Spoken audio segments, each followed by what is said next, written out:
How's that, Michelle? Am I muted on Sounds better. Yep. okay, there you go. Problem solved.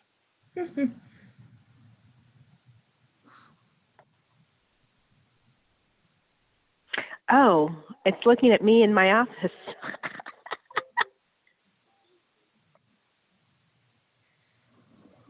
All right, we're all set. Do we have everyone on? Looks like it.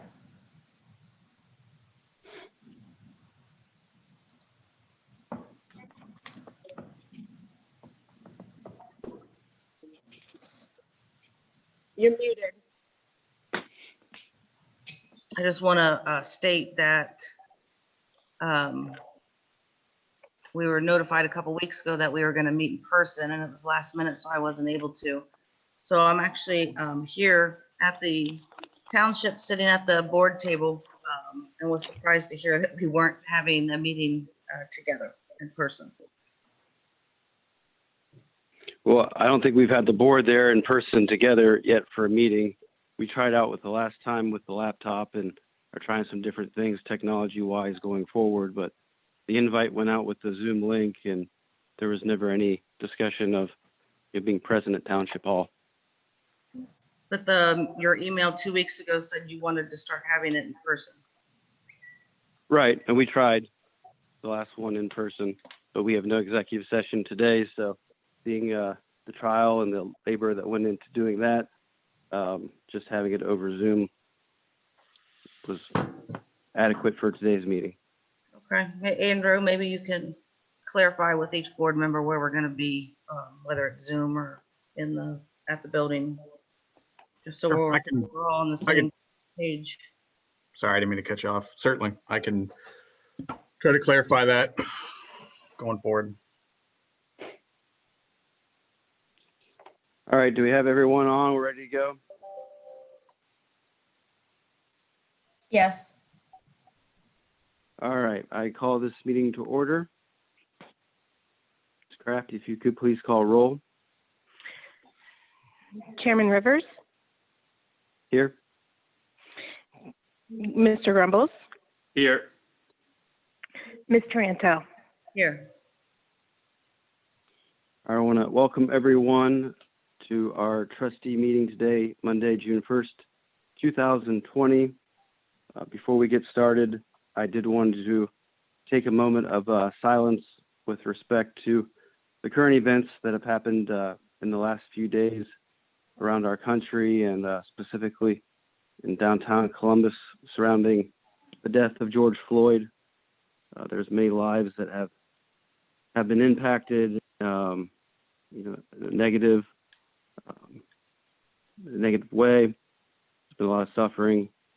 So I hope that we can all ultimately unite and move forward and on a positive path.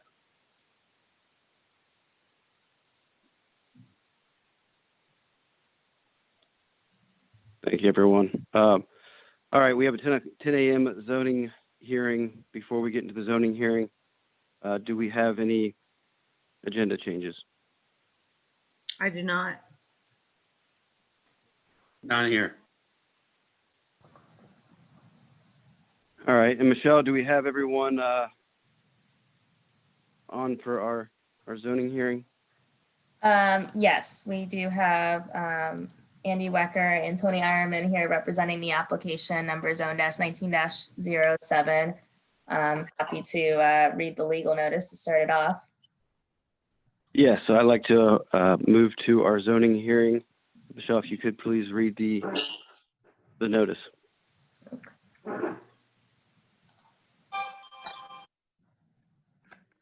Okay, notice is hereby given that the Orange Township Board of Trustees will hold a public hearing on Monday, June 1st, 2020 at 10 a.m. to consider the following application. Zoning application number zone-19-07 of Nova Lands LLC, requesting to rezone 3 parcels totaling 6.34 plus or minus acres from a planned commercial and office district and neighbor commercial office district to a new planned commercial and office district. The area being amended is located at 6605, 6601 in Columbus Pike, having parcel numbers 318-220-04024-000, 318-220-04023000 and 318-220-04020000.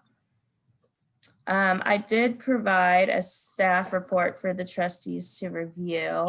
I'm happy to briefly go over that, and then I'll move it to the applicant for any questions that the board may have.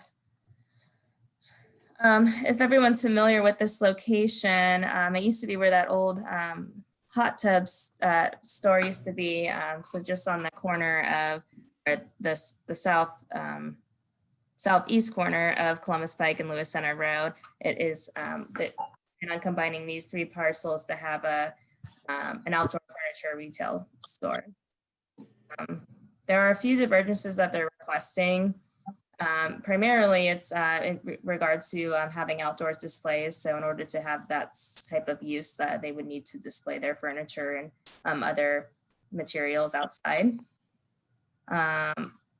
The setbacks would be 80 feet for structure, 15 feet for outdoor displays, and 48 for pavement. That was a lot of discussion in the beginning, but I believe the zoning commission agreed to move forward with that such setback. And the other setbacks on the east, north, and side property lines are pretty standard.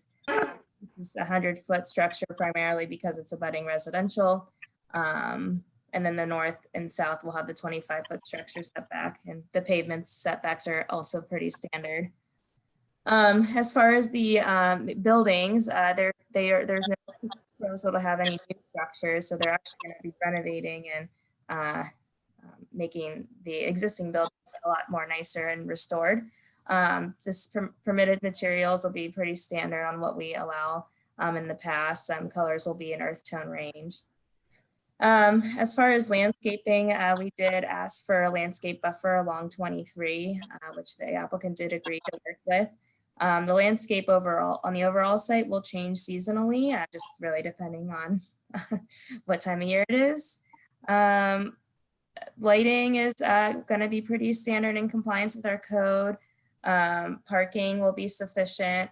The signage, there is an existing monument sign already there, but we've asked them to put a solid base underneath the sign to comply with our zoning resolution, as that previous sign was considered legally non-conforming. And then I discussed the divergences, which again is the outdoor display of sales, and then also the first one on here is 40% of the US 23 setback area for sales, and they could touch on that more. As far as tech review, the materials that I did provide you, there has been one document change, which is the development plan that we received on May 27th of 2020, and I can display that on the screen here too. I asked the applicant to resolve the fire department's issues prior to the hearing, and I believe they did. According to Lieutenant Mike Clark, the most current plan from May 27th does comply with their needs. And then for the Orange Township Zoning Commission, they did recommend conditional approval at their meeting held on May 5th. The commission's recommendation would include 12 stipulations. And as we discussed at the last board meeting, there was consensus from the board to address those stipulations after the board's decision tonight. And then staff will make sure the replacement version complies with all those 12 stipulations. And I'll just show this exhibit while the applicant's representing. And I know Tony Iron and Andy Wecker are here to represent. And Tony and Andy, if you can state your name and address for the record, we can open it up for questions. This is Andrew Wecker, WECKER of Manus, Martin, and Pergram in Delaware, 50 North Sandusky Street, Delaware, Ohio, 43015, on behalf of Nova Lands LLC, the applicant. This is Tony Ironman of Ironman Planning, 1907 River Road, Delaware, Ohio, 43015, on behalf of the applicant as well.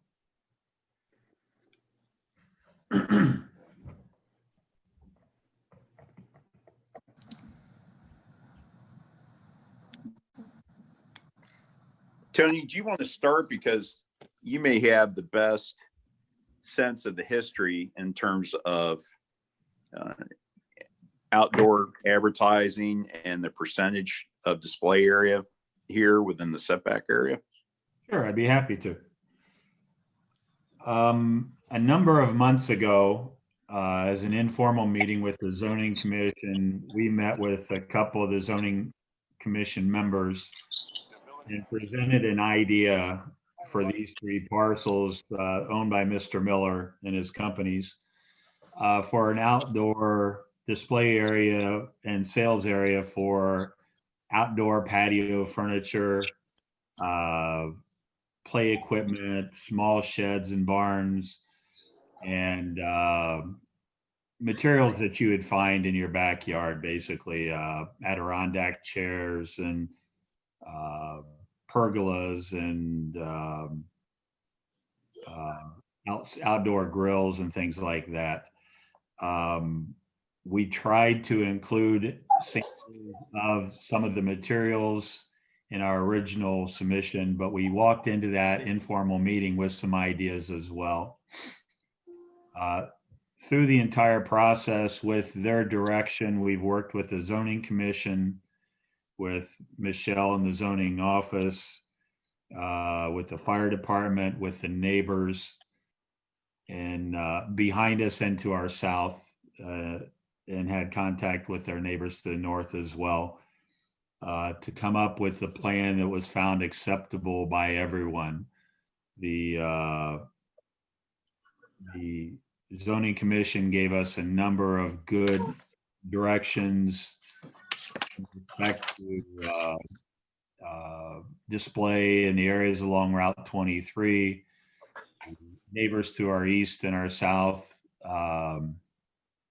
were happy with our proposal, with some insight and some requests on their behalf to add landscaping and fencing along the east side and the south side. Fire department gave us good direction on adequate distances and coverage for the 3 structures that will remain on site. And those 3 structures exist now, so we will be renovating all 3 of those in conformance with our zoning application.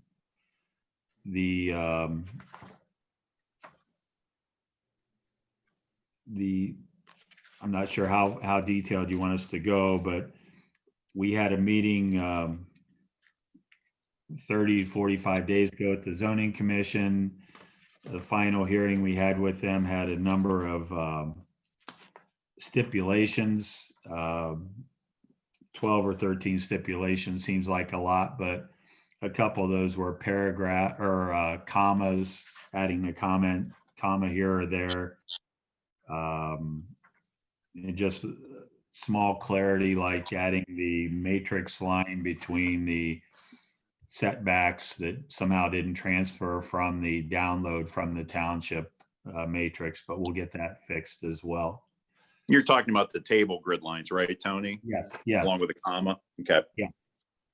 So we agreed with, and we continue to agree with all the stipulation requests and approvals from the zoning commission. I think it's worked out to be quite an enhancement of that area. This site will be certainly cleaning up all the hot tubs and the ratty fences and the even worse landscaping that was out there.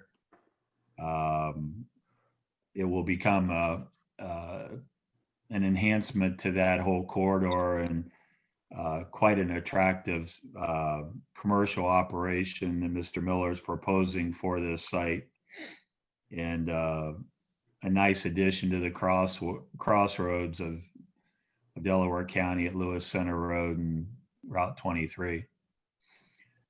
With that, without wanting to take too much of the township trustees' time, I'd be happy. Andy can add anything you'd like, and we'd be happy to answer any questions you might have.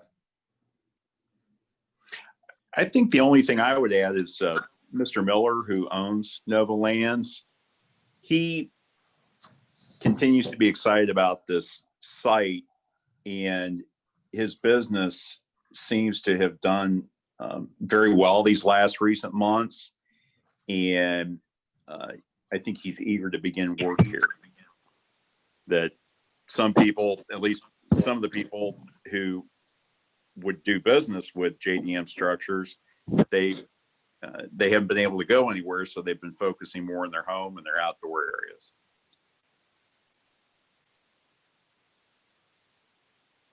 And I don't have any questions, but I would agree. I think the overall enhancements and updates to the property is something that will be very beneficial.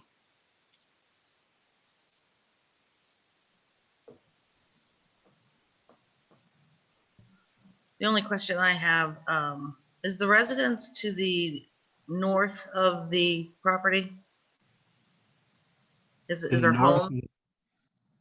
To the north of the property is property owned by Judith Dempsey Hook and Frank Hook. And I don't know the name. That yellow outline actually is one lot too far up. That lot there is not owned by Mr. Miller. It's Yeah, I apologize for that. Looks like it got shifted up. it's pretty, the plan shows it pretty well too, so it's no big deal. So I guess my question, I want to make sure that there's no lighting that's going to be shining in any homes, any windows, being a nuisance to any residents next to the property. There will be lighting on the site, however, it will be minimal lighting, all down lighting. And between the residents and the front lot area, there's a I believe it's a spruce line of trees. It's probably 40 to 45 foot tall. So there is a all along buffer. the line. Tony, there is a buffer then? Yeah. Okay. And we've been working with them. Daniel's agreed to put up a fence across that whole, there was a fence there and it was torn down by the previous owner, or maybe it fell down. But Mr. Miller has agreed to put up a fence along the whole east line there, in addition to the spruce hedge. We did cut out a number of what I affectionately call dog trees. They're the cottonwoods and the silver maples and the American elms that will die on you at any time. We removed all of those, but we left all the spruce and all the desirable trees in that, and we're supplementing that as well. I don't have any other questions.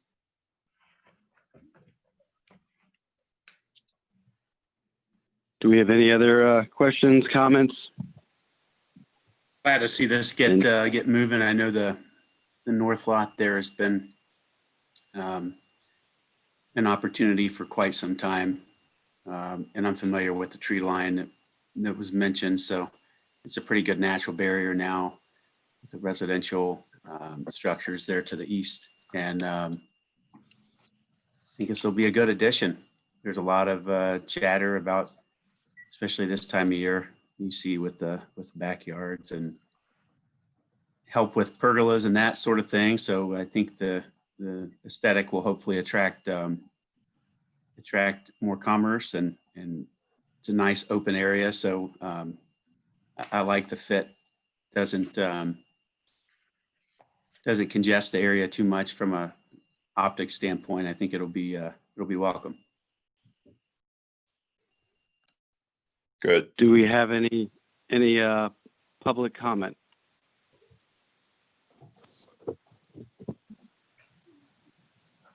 Do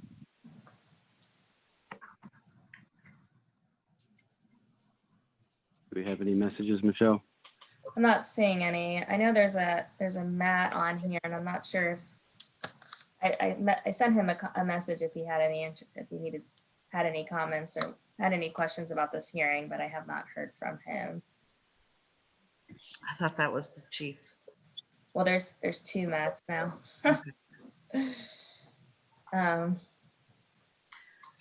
But I do have, before the trustees move forward with the resolution, and I want to verify this with Mr. Ironman, there was one of the stipulations that we'd like to modify, I believe, as far as the colors go. there was discussion at the zoning commission that the zoning commission requested that they use a Munsell color chart or another type of chart. And we just thought, since these are existing buildings and they've agreed to use earth tone colors, I don't think a color chart is necessary for this application. And we could just state that, actually, this stipulation could just be removed. Tony, am I saying that correctly? Because we've already addressed the colors in the text, just having it as earth tone. We'd be happy with that. Michelle, do you want me just to read the resolution with approved changes? Yes, it would just be striking out stipulation number 9. And Tony and Andy, can you verify that for me? That's the only one for the resolution. I think so. And this I is believe Andy Weber. Yes, so Ryan, it would just be moving forward with the resolution with the changes stated.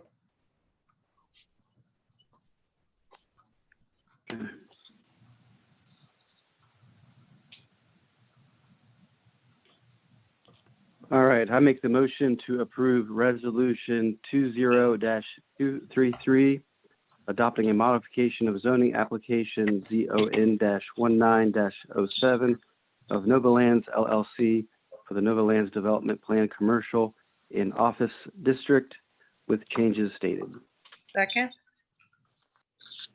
Mr. Rivers, Yes. Mr. Grumbles, Yes.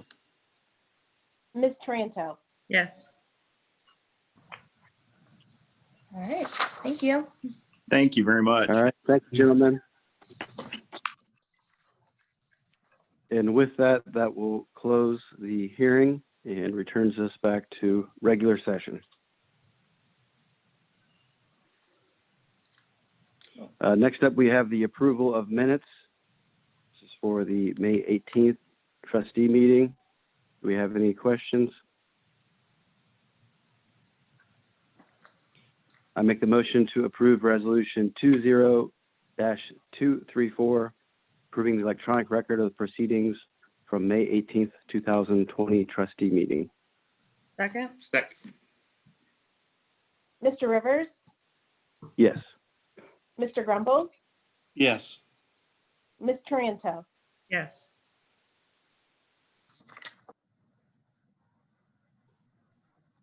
That takes us to our zoning report. Ms. Bonnie. All right, yes, thank you. So we have quite a few things going on. This past Thursday, on May 28th at 7 p.m., we had our zoning diagnostics review, which we believe went pretty successful. I think the zoning commission members, after that review, understand the need for a major zoning resolution update. So we're hoping to move forward with that in the nearby future. Today, we heard the application zone-19-07, which the trustees approved for Nova Lands LLC. Tomorrow on Tuesday, June 2nd at 7 p.m., the zoning commission was scheduled to hear the minor amendments to the zoning resolution, and that is in regards to permitting the outdoor sales propane tanks in commercial districts, as well as modifying our standards for swimming pools or any type of temporary pool in the interim. There was, we needed additional time to review that, as it needs to be sent to Regional Planning Commission. I have not heard back from the executive director on that. So this will need to be a tabled item, and we apologize for the short notice on that, but you know, we're as far, we understand the need for these swimming pools to move forward, and it's under staff's, talking to staff and legal, you know, we're not planning on enforcing such standards that are currently here until, or until we modify this resolution, we don't want to hold residents back from not being able to have swimming pools during this time. And I don't know if Andrew or Ryan wants to add on that, but we are moving forward. Well, I think, oh yeah, anything we can, obviously do to help with this summer being that situation that we have and the challenges, I think we need to pursue. Mhm. Also, she was in the process of hiring an intern when things got held up because of the virus. What's going through the zoning department right now is probably more than what we've had in the past, and I'd like to see her get assistance as soon as possible. I think she has like 25 applicants. Her and the HR manager were working on that together.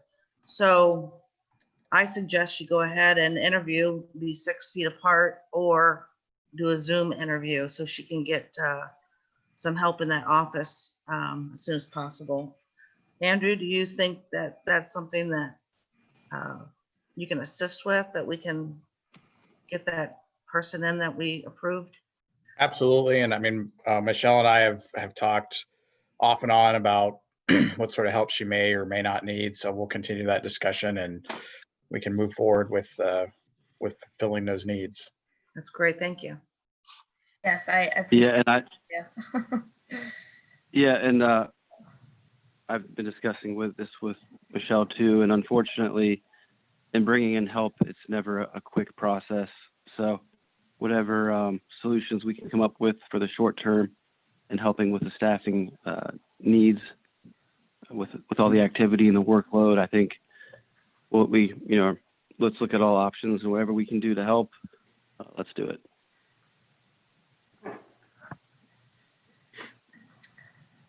I do have a few other things on the zoning report, but I appreciate Trustee Tranto mentioning that, as that was somewhat of an oversight on our end, but we are, like I said, we're moving forward with the zoning resolution amendments, and I think it'll have a successful outcome.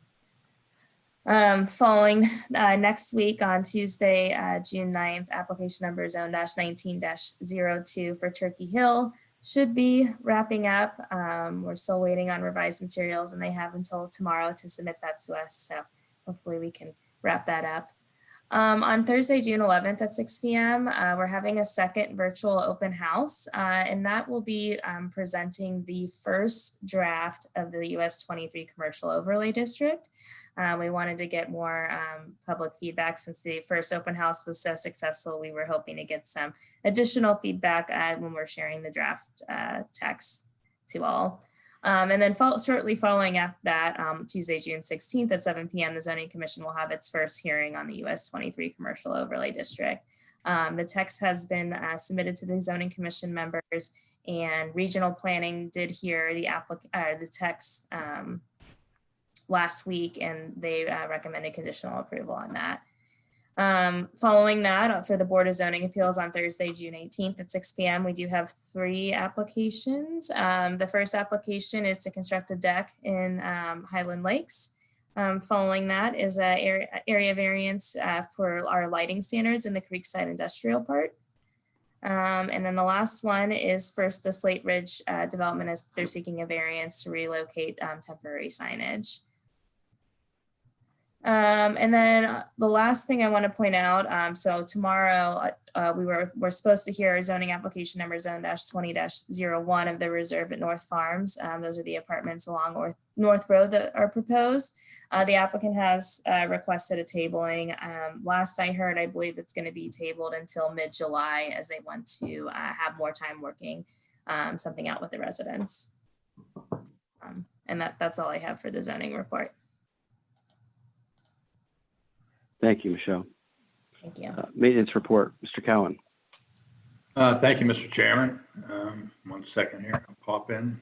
There we are. I only have 2 then and now purchase orders for your consideration today. One is for George J. Eigel Company for work performed on Green Meadows Roundabout. This is a Ohio Public Works partially funded project. The amount of the invoice for the work is $131,892.50. Orange Township's portion, which we're asking for your approval today, is $68,584.10. And Ohio Public Works will be paying the remaining $63,308.40. The next then and now purchase order is to the Delaware County Engineers Office. And Ms. Kraft may be able to help me with this. This is a invoice that came to our office, to all of our attention. It was from 2018. It was sent to us from Delaware County Engineers Office. Apparently, my understanding, the invoice was never sent to us for payment of this road salt. So we're asking for your approval for that. The Yeah, amount if I could chime in on that one, Bill. Yeah. It was from Leslie Adams. From talking to her, it was an oversight on their part. They were transitioning as an account manager was retiring and responsibilities were changing, so they missed this. And as Bill was just saying, it is for salt. Yeah, and I appreciate that. Thank you, Ms. Kraft. And the amount is $4,238.45. So it is an item we accept the delivery of and used, and we do owe them the money. Appreciate your consideration of that. And those are the only two purchase order requests I have, then and now purchase order. The last item under maintenance report is consideration of assessment of Township Hall. And I know Mr. King's been working on this as well, has had some conversations with Mr. Vogel of Corda Engineering.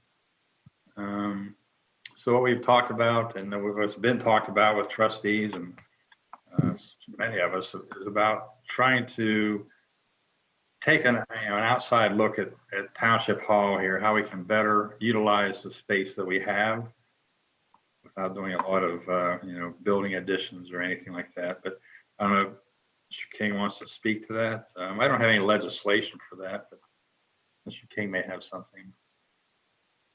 So I think it was an opportunity, as Bill said, to bring this in front of the trustees. As Bill and I were talking, we've discussed some of the planning in the past of some remodels and whatnot. But given that the building, I think talking to Dick, I think the building is maybe like 50 years old, thereabouts. I can't remember for sure what he said. That before we proceed any further in investing in upgrades, we have some professionals come in, take a look at it, give us advice on what's possible, what's feasible, what's a good investment, maybe what's not a good investment. Because again, it just seems like there's been different things that have come up with that building over times, and there's been different solutions to solve them. So this would be an opportunity to do a comprehensive review. And then once that comprehensive review is done, then we'd be in a position to know what rooms could be converted into more office space, or how office space could be reallocated, or anything like that. So it's a top-down 30,000 foot type review. It's, for what it's worth, it's a type of review that I'm generally familiar with coming from the county. John Melvin, the facilities manager over there, manages all the county buildings. So, the most recent one that I can think of was when they were deciding what to do with the old county jail. They had an assessment of that to determine whether or not it could be fixed and upgraded. And that was initially what led them to want to try to sell it. I know they took it back off the market and all that kind of stuff. So it's just an opportunity to do a thorough and complete review of the facilities. So I think, talking with Brooks, Bill and I wanted to bring it to the board for further discussion and possible action if you wanted to move forward with doing that with Brooks's firm, Corda. Andrew, I believe I'm in that. definitely. Sorry, go ahead, Ryan. No, go ahead. I looked through the material, and I know there's a document in the backups, and we had spoken a bit about the larger software transition, work order management transition topic that's coming up here shortly. One of the items in there would be assessing our assets and getting a pulse on condition. And I want to ensure here we don't have redundancy. Can you speak to the difference on both of those, or if there is redundancy? Sure. I think there would be unavoidably a little bit of redundancy when it comes to 1680. But generally speaking, they're going to be looking at two different sorts of things. So the Dude Solutions software that you talked about and the capital reserve study that they want to do, they would be coming in and be looking at things like the air conditioner, the sprinkler system, the backup generators, and they would be putting those sorts of things. They would be making assessment as to their current state and then a projected life cycle. They would then put that information in the software, which would generate a work order saying, hey, it's time to go do an inspection of the roof. It's time to do an inspection of the sprinklers, time to do an inspection of, whatever in that building. So as part of the review, yeah, they'll come out, they'll look at like the air conditioner condensers, they'll look at the sprinkler system and all that sort of stuff. They're not necessarily specialists in that area. They indicated it would be, I think, an engineer that they send out to do that sort of stuff.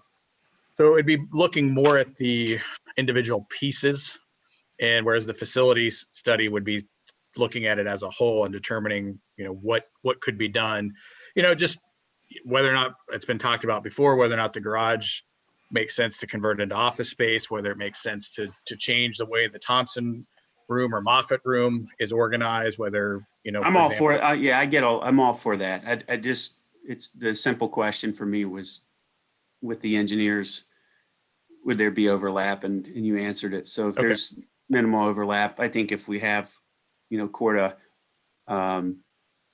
handle that, it's something we could also, assuming things move forward, we could work with them to either get consideration for some sort of,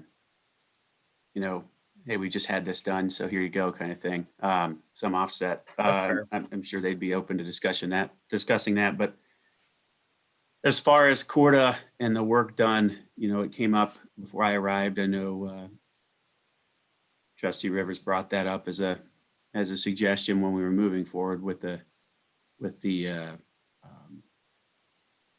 discussions on needing more space for workforce and that kind of thing. And I brought it up on, I think, the first or second meeting. So it's good to see it a few months here in and having that done. I've spoken to Bill, I've spoken to Mr. Ray, and it'll help us establish our baseline and give us a full scope of what we can do and can't do, and make some good cost benefit decisions as a result. So I think this is good. Thanks for your efforts, Bill and Andrew. Oh, you're welcome. I think definitely bring Dick Ray into this when they're doing the assessment, because he knows everything about this building. So it'd be good, he'd be a good contact for them. I'm not seeing a resolution for this company in our template. We do have, I'm sorry, Trustee, I didn't mean to cut you off. No, is there a resolution to hire to go move forward? We do have the on-call contract with them. So, I mean, we could essentially amend the scope of work to do this. I will tell you too, there was just a little bit of miscommunication about who was going to put this on the agenda. So it got added late, so that I'll take responsibility for not making sure a resolution got done in a timely fashion.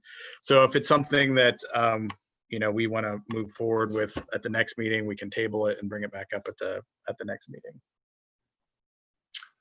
So we have the amendment on the agenda also.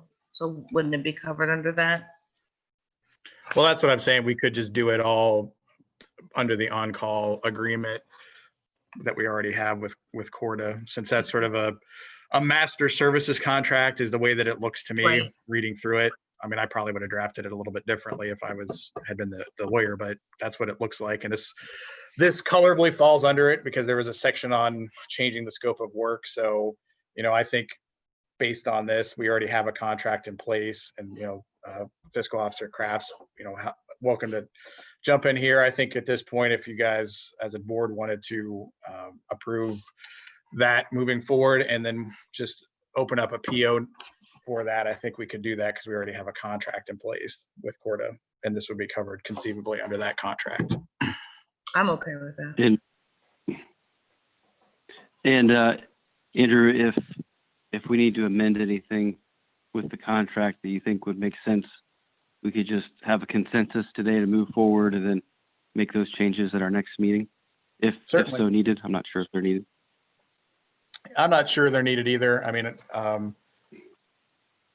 mean, Bill and I talked about this a little bit, and I don't necessarily think it's needed, but certainly, yeah, if we need to come back and amend the contract, I think that's perfectly fine. So if the board gives us the direction to do so, I think the two important things is that Bill and I can move forward on that if that's what the board wants, and then, there's sufficient authority to make sure we can encumber the appropriate funds with a purchase order. All right. So do we have consensus then to move forward? Yes.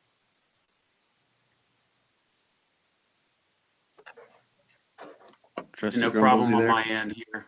I do want to make a note and say, I think this is a good pause moment to reflect and say, hey, if we're going to take on work, let's baseline it first and then talk about options. I'm happy we're doing that this time, and we had a minimal expense associated here, I guess, leading up to this point. So, and I think depending on their findings, hey, maybe we get to use some of that work done prior. So yeah, let's get this going. We know it's needed, right?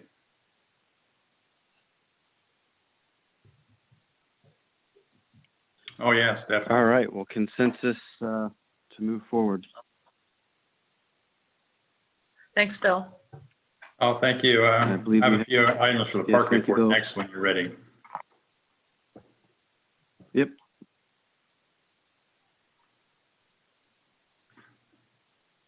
Oh, you want me to go ahead with the Go park ahead. report? Okay, I'm sorry. Some miscommunication. Oh, yeah. I think we had one more item under park report. Well, yeah, we sort of rolled in the park report, talking about the Dude Solution Study and the Capital Reserve Study. I know I've sent the board some time ago, maybe last fall, about a Parks Master Plan and Reserve Study I was interested in having done.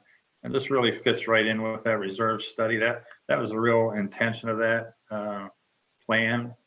As Andrew said earlier, Mr. King said earlier, the reserve study, they'll send out engineers to do assessments on all of our structures, the swimming pool, parking lots, trails, if we want to include that. We haven't yet, but that's something we can look at.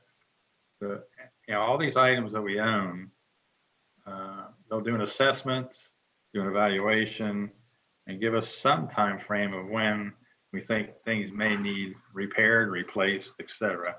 And this is so good to have, just for the fact that we can budget, we can plan, we can forecast for the future. We can set money aside to replace a roof on a restroom. We set money aside to do an air conditioning unit on Township Hall, whatever. But I think it's so important. I'm not sure what was included in the backup items, but I do have the proposal from the Dude Solutions, and just I don't think It's we have in much- there, Bill. Oh, It's it's in there. okay. Yes, Okay, sir. Thank you. How was Um, Dude Solutions chosen, Bill? I think Mr. King may want to speak to that, if you don't mind. I'm sorry to put you on the spot, but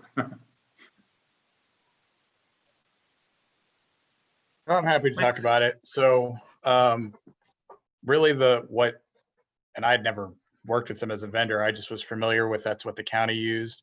So the county, it was my understanding that the county sort of had two ways that they generated work orders. Is one, when, hey, we have a problem with the air conditioning, a door's not working, whatever, and then they'd open up a work order. And then I knew they had another way where they were having the system sort of prompt them, it's time to go do this inspection, it's time to do that, it's time to do this.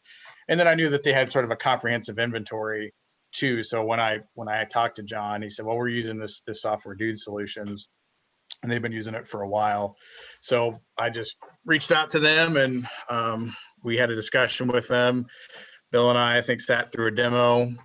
The other, there's a couple other good aspects to what they have.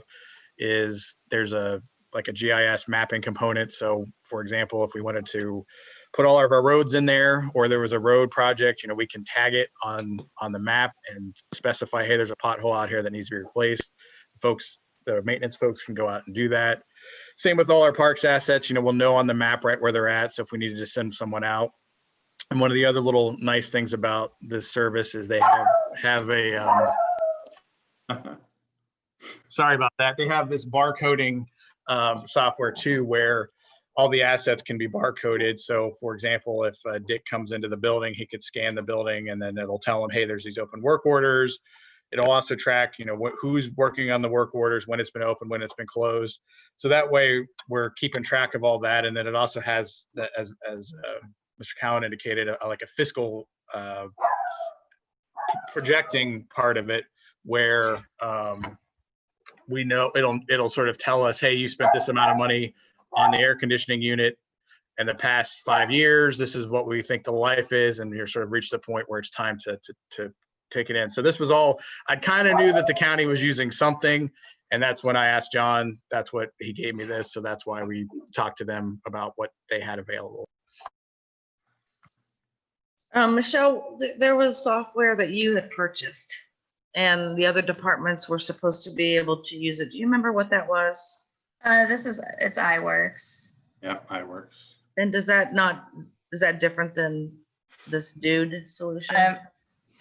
I have to look into it. This is the first time I'm hearing about it. So I know we can do work orders through iWorks, and I thought we were doing that. And there's also a GIS component attached to it too. So I just going back to Ben's redundancy, I just want to make sure that we're not. And Trustee Taranto, that's a fair point.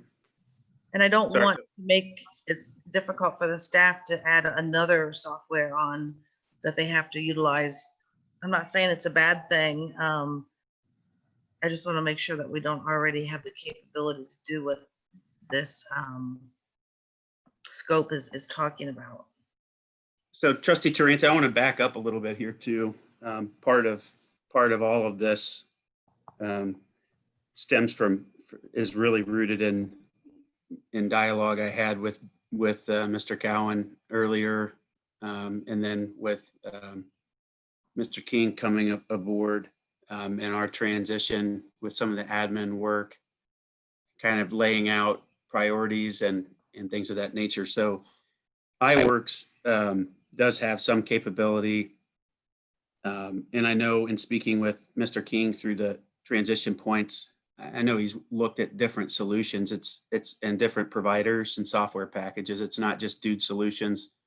I think Dude Solutions came up, not something I'm familiar with either, but I think it came up in his meeting with the county and just other municipalities to see what their current practices were as an option. I know with iWorks, there are some opportunities with work orders and stuff like that, that when he looked at that, he did explain to me the concern that I had when I initially came in and met with everyone was, regardless of capability or not, there were some opportunities with implementing and practicing and utilizing. So if we have software or we have capability, I would say from a process mapping and implementation standpoint, my discussion with Mr. King was rooted in what we need to transition into. And I think as part of that, looking at resources we have in place was a natural step. So if we have capability and we don't need to go off and look at other software packages, then that's good. We need to now foster an environment where we implement this and encourage it to be used consistently. from an asset management and work order management. It's referred to in industry as CMMS. It's a computerized maintenance management system, ties typically back into an enterprise business package or suite, and essentially allows operational planning. It allows asset tracking, depreciation tracking, workload management, personnel management, staffing planning, all of that stuff. Some of the features in here, and talking with Fiscal Officer Kraft, about inventory. All your assets have a barcode. And I know Mr. Cowan and I spoke coming in, and he went out and believe you got some barcodes and started using those too on different things. But this ties everything together. When we're doing our annual inventory, you're using a barcode scanner that we can attach to a laptop or something, more efficient and simplistic. You can put, locations on all of our storage areas. So it prevents, hey, I can't find a number 9 socket or something like that, and you've got to go and buy one again at Menards. There's a lot of things like that where this helps when you put your work orders in, and it kind of builds the job for you and prescribes that. So if we have that capability, that's good. My suggestion and encouragement to both Mr. Cowan and prior meetings before Mr. King's arrival and then after, my real suggestion was that we, whatever we decide to do, we get to work and do it and implement that. We really got to focus on freeing up the transactional emphasis and management so we can get more strategic. That's been a big conversation with Mr. Cowan because he's got so much of a transactional burden that he tries to oversee, and getting him some support and help along with other departments. Over. Well, Trustee, Bill and I had the opportunity to talk with Sherrod at iWorks about this. So I think the one piece that I think would reasonably be able to be done with our current software is the work order type, creating work orders and assigning work orders. iWorks does have that ability. I mean, Dudes is a little slicker, a little nicer, but I think the pieces that separate this from, and Bill, you feel free to jump in here, that separate this from iWorks is, one, they're going to come out and do that baseline capital assessment of all the objects, and they're going to put all that in the system. So that's, part of what comes with this. The second piece is that the software package also will track those assets over time, which iWorks doesn't really do. And correct me if I'm wrong, I think we talked to Sherrod about asset management, and it didn't sound like either what we currently had or what iWorks could provide at all could do that. So yeah, I mean, the work order piece of it, we probably have something that could work, but this would go above and beyond what we currently have. Is that accurate, Bill? Oh, yes. And actually the work order piece is, up and running. I have it available. We've used it a few times, not a lot, but we have used it. And I know that the mechanic for the fire department does use iWork to track repairs on equipment that he works on. He's done a really good job with that. But I agree that we need something like this with our growth. Yep. And how much we have. So I'm in support, but if we're going to invest in this, I think we definitely need to make sure that everyone is using it, that it is kept up to date. It needs to become routine. Thank you, Trustee Taranto, for agreeing with this. I think this is I think you're spot on. This is a critical enabling factor to get us into the spot we need to be operationally. And I appreciate your support. And, Mr. Cowan, I can't thank enough for his patience and all that he did to talk through with me, and then 4 months later and doing it all over again. So thank you for your patience and your hard work. And I think understanding, and I want to make this clear, all of the efforts underway and work isn't it isn't to say that anything other than we recognize we have a great, department head. And now how do we enable him to do what he's here to do and to move and transition his work into what he's fully capable of? And resources and tools like this are the critical components. So I look forward to seeing if we get these things up and running, the benefit, and I think it'll come in pretty short order. Well, thank you for your kind words, but Mr. King brought it to our attention, and I think it's really going to be a great solution to some of our problems. I'm glad you're supporting it. Thank you. Now, will we have a resolution at the next meeting for this, or? Well, I And was is- actually, go ahead, Bill. Go ahead. Please go ahead. Oh, no, go right ahead, sir. I was going to sort of ask how the board has handled this in the past. I mean, these vendors obviously send sort of their quote over, and then they want you to sign it and move forward. On something like this where they're coming in on the facilities, I might want to ask them for a little bit more, but I just was kind of, out of just not knowing how the board would want to proceed. Is it the sort of thing where they want to authorize the chair or the administrator to sign this on their behalf? Do they want a full resolution? I mean, I'm not really sure how you want to proceed in situations like this. Normally, the prosecutor would review the contract and then write the resolution, and there would be approval within that resolution on who can sign. And then the board would decide if it was the administrator or the chair.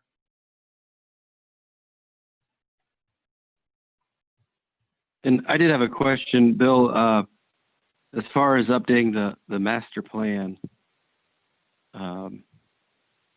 Any updates or thoughts on where we are with that?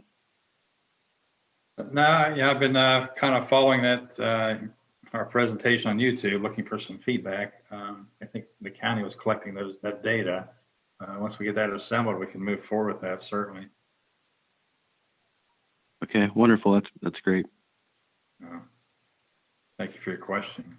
The feedback that we got from that park open house, the surveys, is that available yet to us to see? No, that's going to run through the month of June, and then Oh. once we have it closed, we'll have the results come over. Yeah. We got to push that on Facebook, maybe another listserv even. The feedback we've gotten to date too has all been fairly consistent with regard to what folks are looking for and what we have and that kind of thing. And I'm looking forward to having this capability where it's almost like a dispatch service too, where if we get a call or something and the work order generates with a location and a picture. And I just think this will be great for us to be able to also communicate with work that we're going to do or planning to do to residents, to provide a visual. So with that and all the master planning and feedback all coming together here this year, it's a really good, with all things going on outside of this considered, it's a great time to give some return back to the community. So really neat. Where do those surveys go? To an email or? Yeah, so I did want to add, so far the response has been very good, very strong. We have over 100, I think, in the first week. So they're all held in the SurveyMonkey system. So that once it's completed, then all the surveys are sent. But the thought is to push not just the survey, but also the online open house with the link to that. Anyone can watch at any time they choose. It's there on the YouTube channel. So to push the open house and that survey, if everyone could share that and help get that out and get as much feedback as we possibly can here through the next month. I'll speak to Ms. Fay, who is very good listing items. And I'll ask if she could like Trustee Taranto mentioned, kind of resend it through the listserv again, just to remind folks.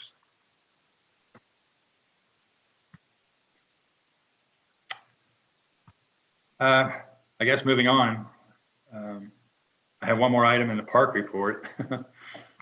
And ahead. this continuation agreement regarding North Road Park Phase 2. It's a similar type of an agreement as we had at the end of the maintenance report, where you considered the assessment of Township Hall. We do have an ongoing agreement with Court Engineering at North Road Park, but we just need to update the current agreement to include the additional Phase 2 work, which would include engineering and design of the restroom buildings, we talked about one time the orchard area, the concession stand, those types of things. I understand that Mr. Brooks has assembled and has been working with his architects, and they do have costs and things ready, and they're ready to move forward with that. Bill, do you know why they went with 2 architects? Why one architect couldn't just do it all? Triad, I think, and Myers. Oh, I do not. Are they both at North Road? Yeah. Myers and Associates, it says, and then Edge, which is the landscape side. My guess would be that Myers and Associates is handling the structural architecture, because Edge is limited to the landscape side and those fixtures. So the buildings, I believe Buzz touched on that with Brooks when we met Mr. Cowan, and they were handling some of the so Corda could handle some of the civil engineering components.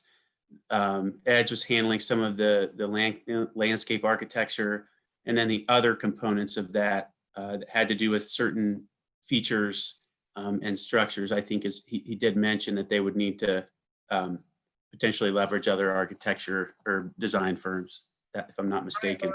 Myers is very good, so that makes sense what you just said. Yeah. So you probably want to write this down.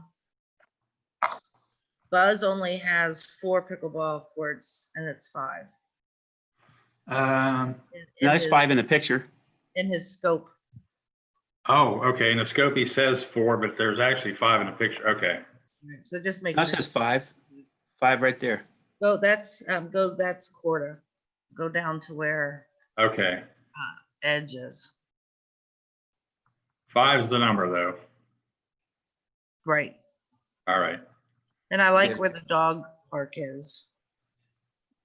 Yeah, that's reasonable. We talked about including a big section of that pond, but Here, pause there if you don't mind, whoever's scrolling, if you could scroll up. There's a touch on Myers and Associates. But yeah, the building department requirements. Yep. So there we go. So that's right. Go down a little further, Michelle. Well, it's there, so just okay. leave it's in Buzz's portion of the scope. Just want We'll to make sure it's 5. There's been an increasing call for the dog parks, and I think this is perfect. Like I said, I think this and all the other work we're doing that allows us to provide some return to the community would be good. You can stop there, whoever's scrolling. It's right there, up just a bit, I think.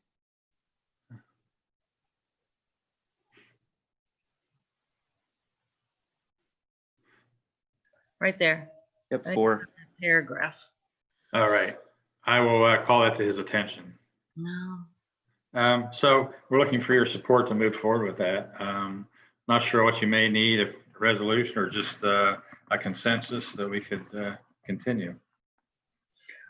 I'm glad to I see think that we this is are fine. moving forward. It's been on hold now for a couple years, and I'm glad to see politics behind us, and we're going to get the park that we all want, and it'll be wonderful for the residents. Thank you for that.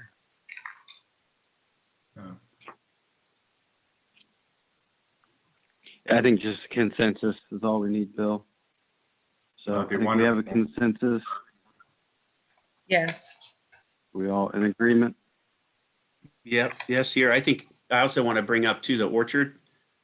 When we met back in February, you know, the idea of relocating those trees, there was some concern over where they were located with the school, the property lines, et cetera.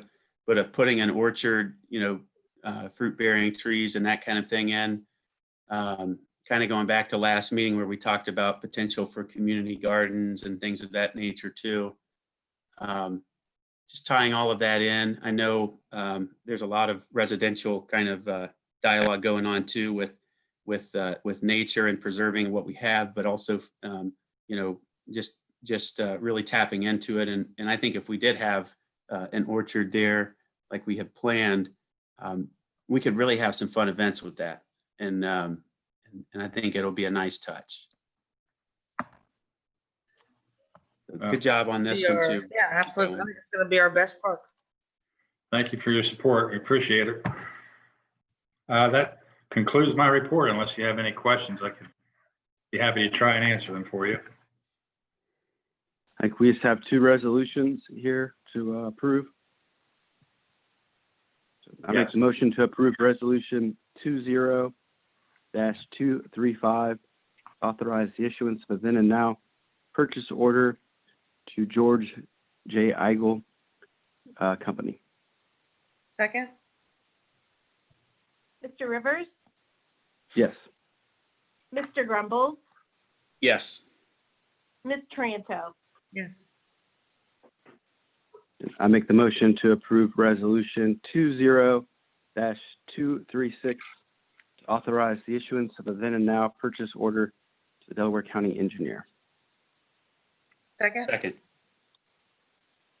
Mr. Rivers, Yes. Mr. Grumbles, Yes. Ms. Tranto. Yes. Thank you very much. Thank you. That takes us to our public safety report. Chief Noble. Good morning. One item on the agenda, and that is to regretfully accept a resignation of part-time firefighter paramedic Paul Grutch. As you may have recalled, Paul retired from full-time service with us, and at the time thought he would be interested in coming back as a part-time employee, but retirement's gotten the better of him, I think, and he's enjoying that. And while we would love to have him back to enjoy a cup of coffee every once in a while or check in and see how we're doing, we'll certainly do that. But from his perspective, he's enjoying retirement. That's great. He worked for us for a long time. He's a good firefighter. I make the motion to approve resolution 20-237, regretfully accepting the resignation of part-time firefighter paramedic Paul Grutch. Second? Trustee Rivers, Yes. Trustee Grumbles, Yes. Trustee Tranto. Yes. Thank you very much. That concludes my portion. Thank you, Chief. Thank you. And, That takes and us, please keep us informed with your efforts that you're headed to now. Thank you. Will do. Thank you.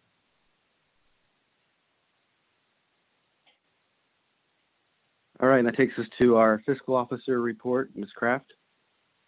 The first item is a then and now for Michael McCarthy for $2,562.80 for March legal services.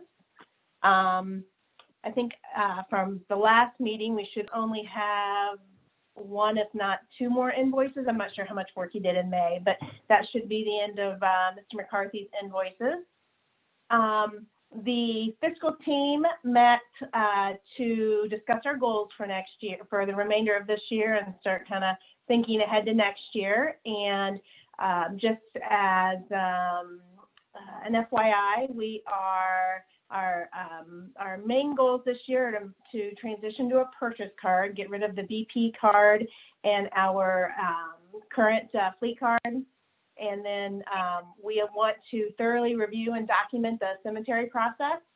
That includes working with the Parks Department to confirm the process and communication, reviewing our rates, and hopefully we get a new website that will allow us to partner with zoning to add available plots online and add functionality to actually purchase those plots online. That would be huge.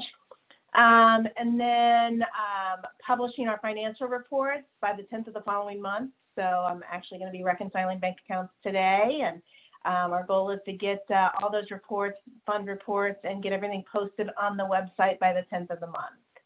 And then as a stretch goal for our group is working on our banking RFP. And we will be partnering with Liberty Township on this to combine our RFPs together to leverage our purchase power. We're really, we're I think going to be meeting, I think on Wednesday this week to discuss that. So those are the big items that we are, you know, in addition to our regular day-to-days and the things that we just do as a normal course of business. These are some of the bigger goals that we've set for ourselves for this year. Any questions on those? I certainly appreciate the partnership with Liberty. Anytime we can work with other local entities to benefit us financially is a good thing. And that cemetery, they've been talking about that cemetery for years. So to finally see somebody take it by the hand and get it done, that's impressive. I'm sure Chris will be able to help you quite a bit with that also with the GIS. Yep, that's our hope.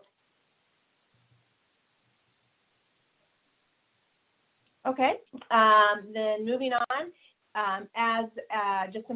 you'll be seeing over the next couple weeks, next year's revenue budget is due at the end of this month to be submitted. So you should be getting emails from me here shortly on that process. And as part of that, I will need to understand what we're deciding to do with if we're moving forward. I don't see it on today's agenda, but I might have missed it. The motor vehicle permissive tax increase via, ORC 4504.181. Is that still moving forward? Are we having those public hearings here this month? In June. Is Andrew there? They are. I don't know. Andrew, are you there? What was the question about June? I was asking if we are still moving forward with the motor vehicle permissive tax increase. Yes. So the next meeting would be the first hearing, and then there would be the subsequent special meeting for the second hearing. So it's been published, I think 2 weeks now. I'd have to double check with Nancy, but I believe it's been 2 weeks. Okay. Well then, last but not least, the roads forecast will be completed this week. So sit tight for that. I know you all are on the edge of your chair waiting on that. Any questions? You've accomplished a lot. Thank you. You've accomplished a lot in the 2 months that you've been working. Thank you. No, thank you. Yeah, thank you. And I did have a question in regards to the purchase order. Michelle, the only thing left really is just the work that was done on Turkey Hill, which was in April, I believe, right? It would be Turkey Hill and some of the Nova applications. So I would expect to see similar invoices, if not or less, for April and May. Well, would there be any from? Yeah, I guess there would be some for May, wouldn't there? Mm-hmm. Yeah, we did request him to terminate his services with us last week. So I'm not expecting any, or 2 weeks ago, I guess. I'm not expecting anything more. All right, thank you.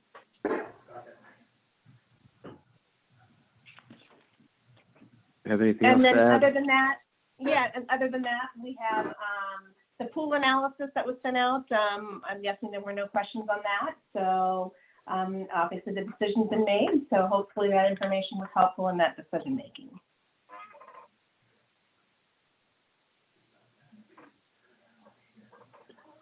All right, thank you.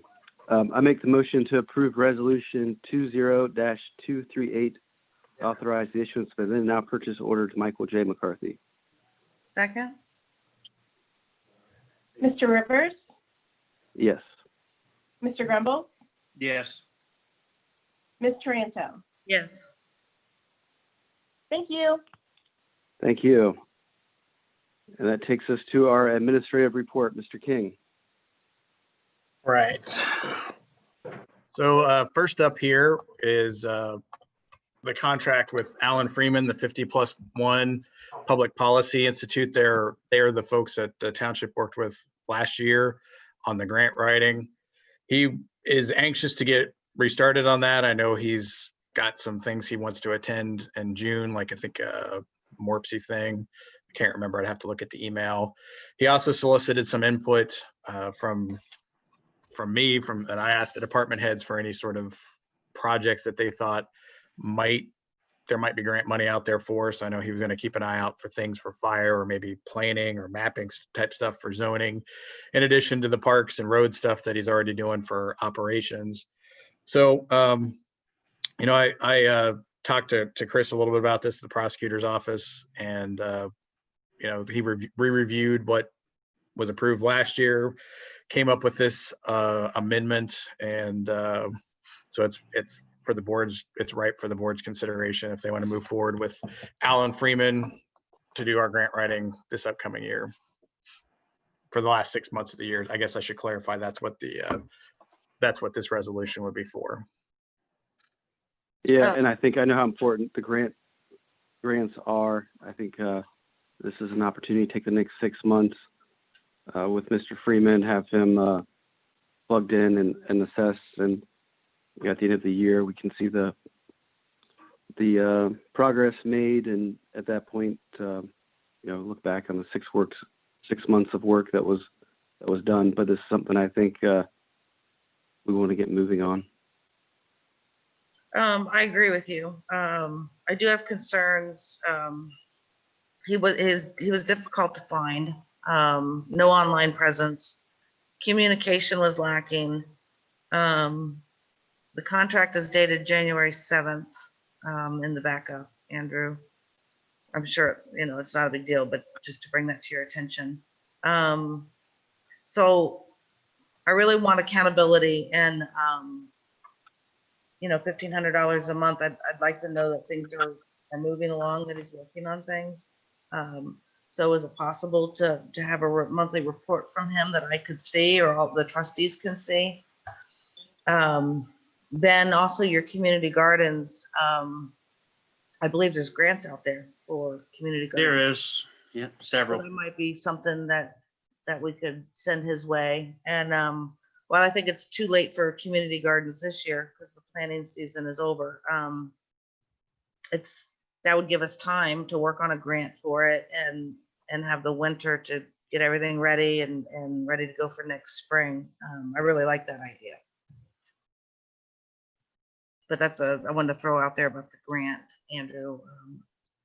As far as having him report at the meetings, I mean, if we want to invite him to come to one of the meetings a month and talk, I think he can send a report via email. I'm fine with that.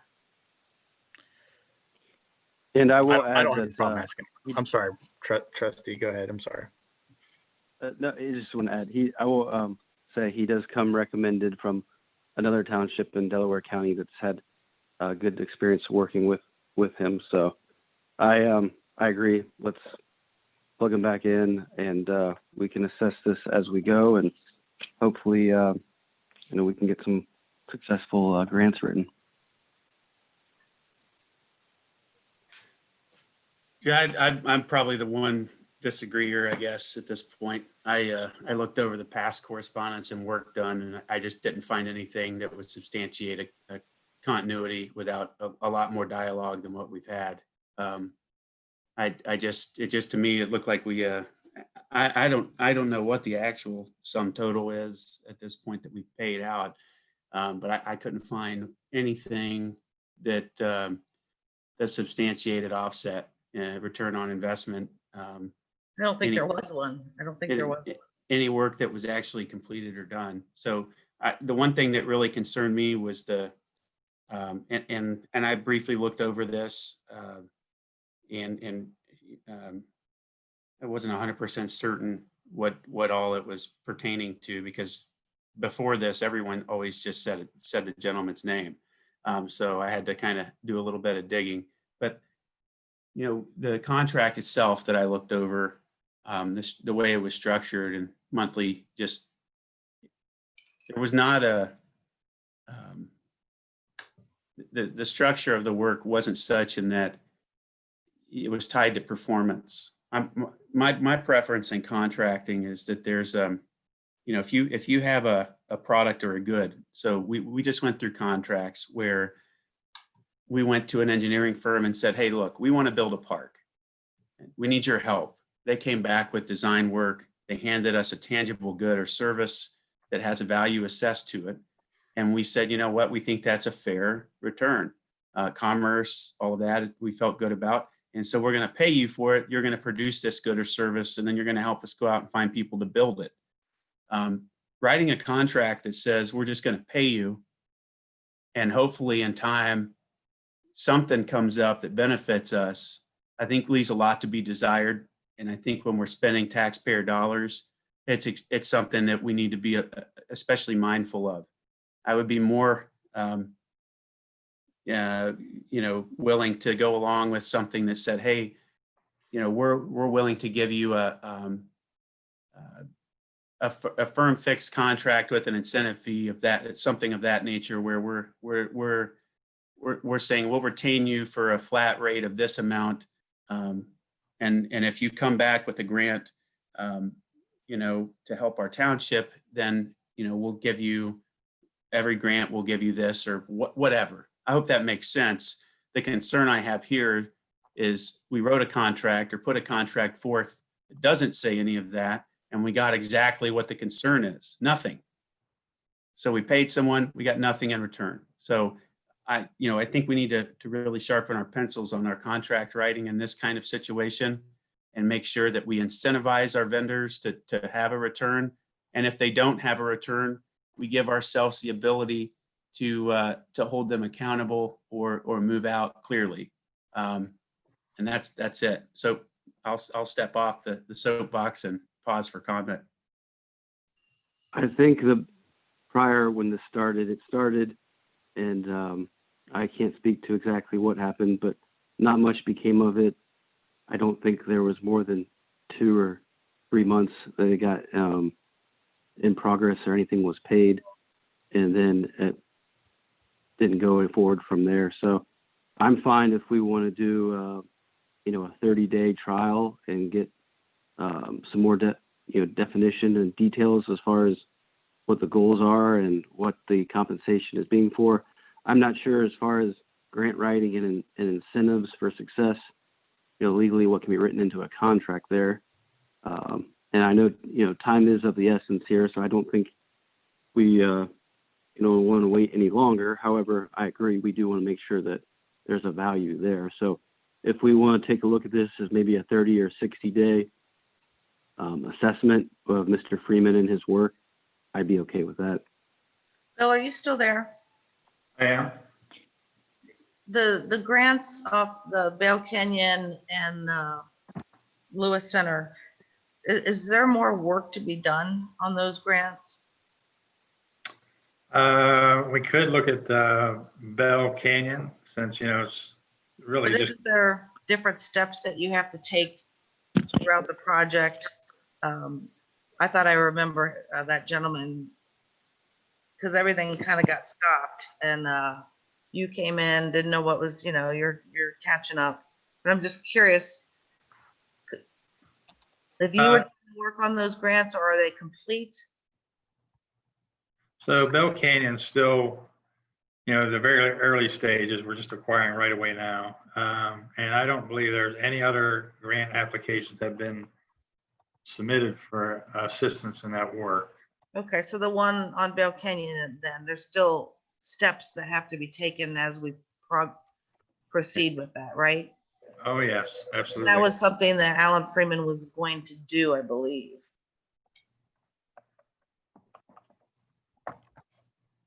And I Yeah. believe it's like $500 million. It'd be very helpful to have him involved with that.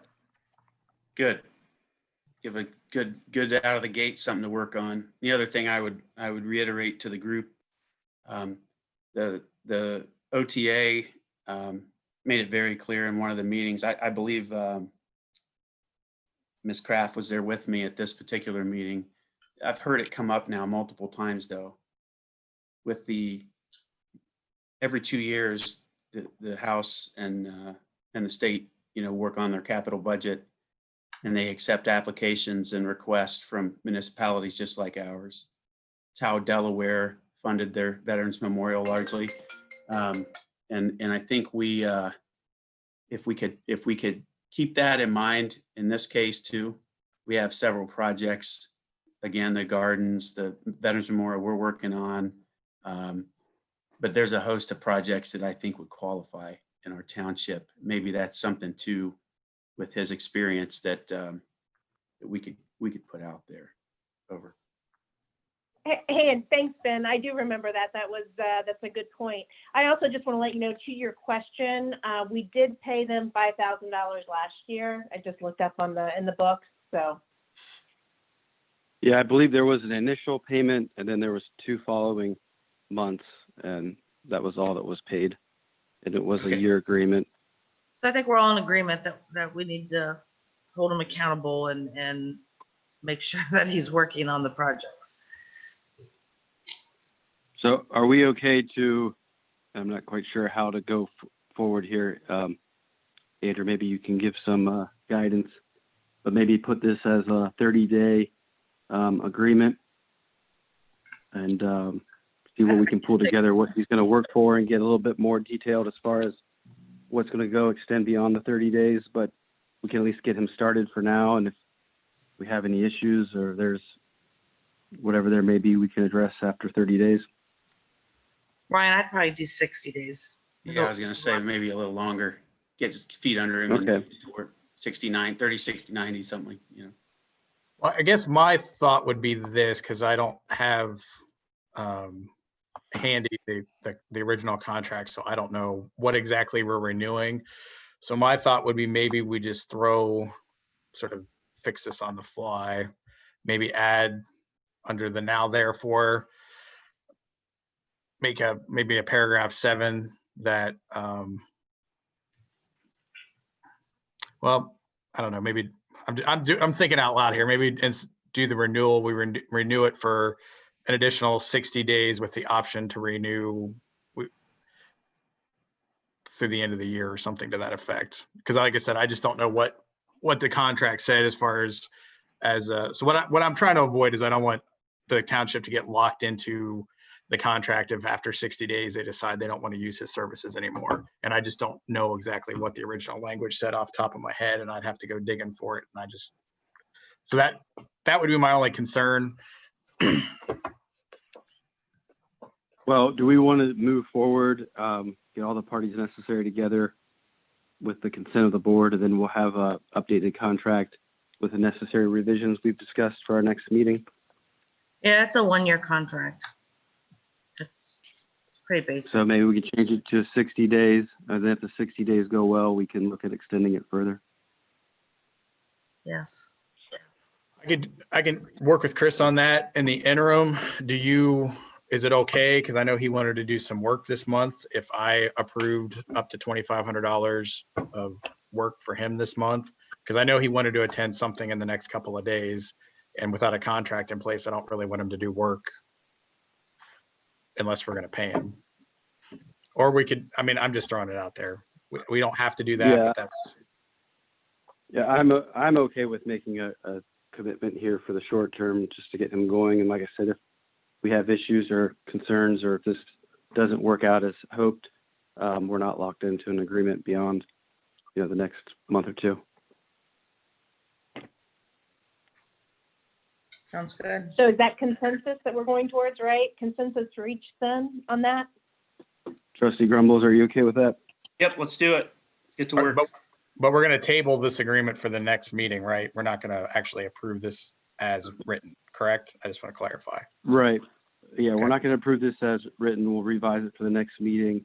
It's $1,500 a month. So we've got consensus to approve him for the $1,500 for the month of June, so he can get started and attend what he needs to in the following days. Great. Well, I'll work with the fiscal office on making sure we got a purchase order open for June, and then we can get this done for the next meeting, and hopefully we'll get it taken care of. And trustee Taranto, I had your consensus on that too? Yes. Okay, thank you. Okay, so let's see here. No resolution to move forward with. That takes us to the next item here for you, Andrew. All right, so these next two items will probably dovetail a little bit together. So what I think, as everyone knows, that after they had a chance to look at the HR audit, one of the things that was recommended to the township was look at ways to automate the system, everything from application through the end of the employee service in the township. So what I did is I reached out to a couple of the firms that I knew did this sort of service. So like ADP, Paycor, CBiz. I talked to a couple more, but those were the three that sort of really engaged with on it and offered product demos and whatnot. So, I would say as a general matter, they're all sort of on the spectrum similar, no matter which vendor you go with. It just kind of depends on how they're going to do their pricing and how many modules are in their pricing. But basically, and again, this is an oversimplification, and I had Nancy jump on a couple of these calls with me so that I had a second opinion. There's an ability with the software nowadays to create a job opening. You can coordinate with sites like Glassdoor. It'll send out the information. We can receive resumes in. It has also, like most of these have an optical reader function or a parser where the resumes will be dumped into our application. And then you can sort of scroll through them. You can add like knockout questions. And then, once you've sort of limited the pool down, you can send emails out. You can schedule any sort of testing, any sort of interviews. And then it can go to the next step for onboarding, where it'll send out stuff like the I-9 form, ask you to fill it out. And then again, most of these companies will they can connect with E-Verify and make sure the person actually is a lawful worker in the United States. And then all this information essentially is captured once, and then it's carried forward through the system. And then when you reach like the benefits part, and I'm familiar with this because it's mostly how I did it. It was like an online benefits enrollment, and that information will either one of two ways, either go directly as a feed to our carrier, if that's allowed. Probably because of our size, that's not going to happen very often. Or it would go to First Commonwealth, who then will sort of take that electronic information and move it along to its final destination. So it really sort of serves that function of automating things and avoiding multiple entries, avoiding a lot of paper. It's mostly done online. And again, these systems have other aspects to it, like a personnel review, like an annual review. You can set them up different ways. It has the ability. Some of them have like learning management software where there's training you can tag in. So, I think there is definitely software out there. After, pricing them and, talking with Nancy, I think that the two that we thought were the better of the two was CBiz, was probably, and then Paycor. Nancy and I think thought Paycor was a little nicer, a little slicker, but it's more expensive. There would be implementation fees, I think about $5,000. And then there'd be a little bit more going forward. So, I think where would be a good place to start is, have the conversation with CBiz about their new system and potentially upgrade to that. Now, if we upgraded to CBiz, they would also want to upgrade our payroll system to the Kronos-backed system, which I think is great. And what they also assured me is that with the new system, they believe that they could better integrate with the fire department's needs, because they do have some fire department clients that they're currently working with. So some of the manual entry that's going on now and some of the the data back and forth. They thought with the new timekeeping software, in addition to their HR, they call it all like centrally HR, that it would avoid some of the issues that we're having. So I wanted to sort of bring this discussion to the board. You know, if we did go with CBiz, it would add a couple $1,000s a year, but it would upgrade, not only, it would give us this HR stuff, it would also allow us to have this upgraded timekeeping software, possibly allow us to integrate what the fire department's doing into the same software suite, which would be this Kronos back system. So we'd potentially save some money there. But, you know, before we went any further, I wanted to make sure that the fiscal office had an opportunity to talk with CBiz about it if we were going to change our payroll system, or upgrade it, I guess I should say, and then make sure that it does in fact meet the needs of the fire station as they allege. I think it will. I mean, I went to Kronos's website and they have a module specifically for EMS and fire. And again, they told me clients service it. So, you know, what ultimately what this would have happen is in coordination with what our First Commonwealth, our broker, offers. They have a few HR services that just come standard as part of their package with us, that like they've got videos that we can use their learning management software. So when you sort of integrate the two together, potentially get the fire department on the same time and attendance software, I think there's significant savings that may be out there. And in addition to that, a significant reduction in the amount of manual processes that are going on right now. So I wanted to bring it to the board for discussion. And like I said, if that was the direction we wanted to head, I wanted to certainly involve the fiscal office in any further discussion, and certainly ask the chief to review the software package as well. Will everything become digital? All personnel files? Mostly. I mean, again, Paycor's system was a little bit more robust. You could and you know, they were 2-hour-long demos, so it's possible I forgot something or it wasn't all inclusive. But yeah, I mean, most of it you could move to a digital or online type system. It may not be 100% exclusive, but certainly pretty close to it.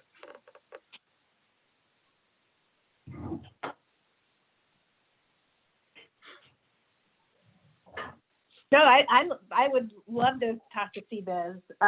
So thanks about this, especially if it can help fix some of those accrual issues that we have. So maybe we can touch base later today about kind of next steps if the board is good with that. I would love to understand how we can maybe improve some of our payroll stuff. And they assured me, they thought, you know, the system that CBiz rolled out, I think is 6 or 7 years old for us, and I don't even know how much older it is than that. So I think they've said they've been marketing their newer system for the last year and a half, so they're quite convinced that it's a significant step up. And you know, for what it's worth, if we start going down this road with CBiz and we decide that it's not doable, I think Paycor has a great product. I've enjoyed working with them. There's going to be implementation fees and they're more expensive, and you know, they would definitely, to reach the best price point, want to roll the payroll and the HR stuff together. So that would, again, sort of require having this discussion. But again, CBiz seems to be the cheapest. They can get us most of the way where we need to go, especially in conjunction with First Commonwealth and their system to some degree we're already familiar with, and there wouldn't be those sorts of fees and you know, getting to know you sort of thing that would occur with another vendor.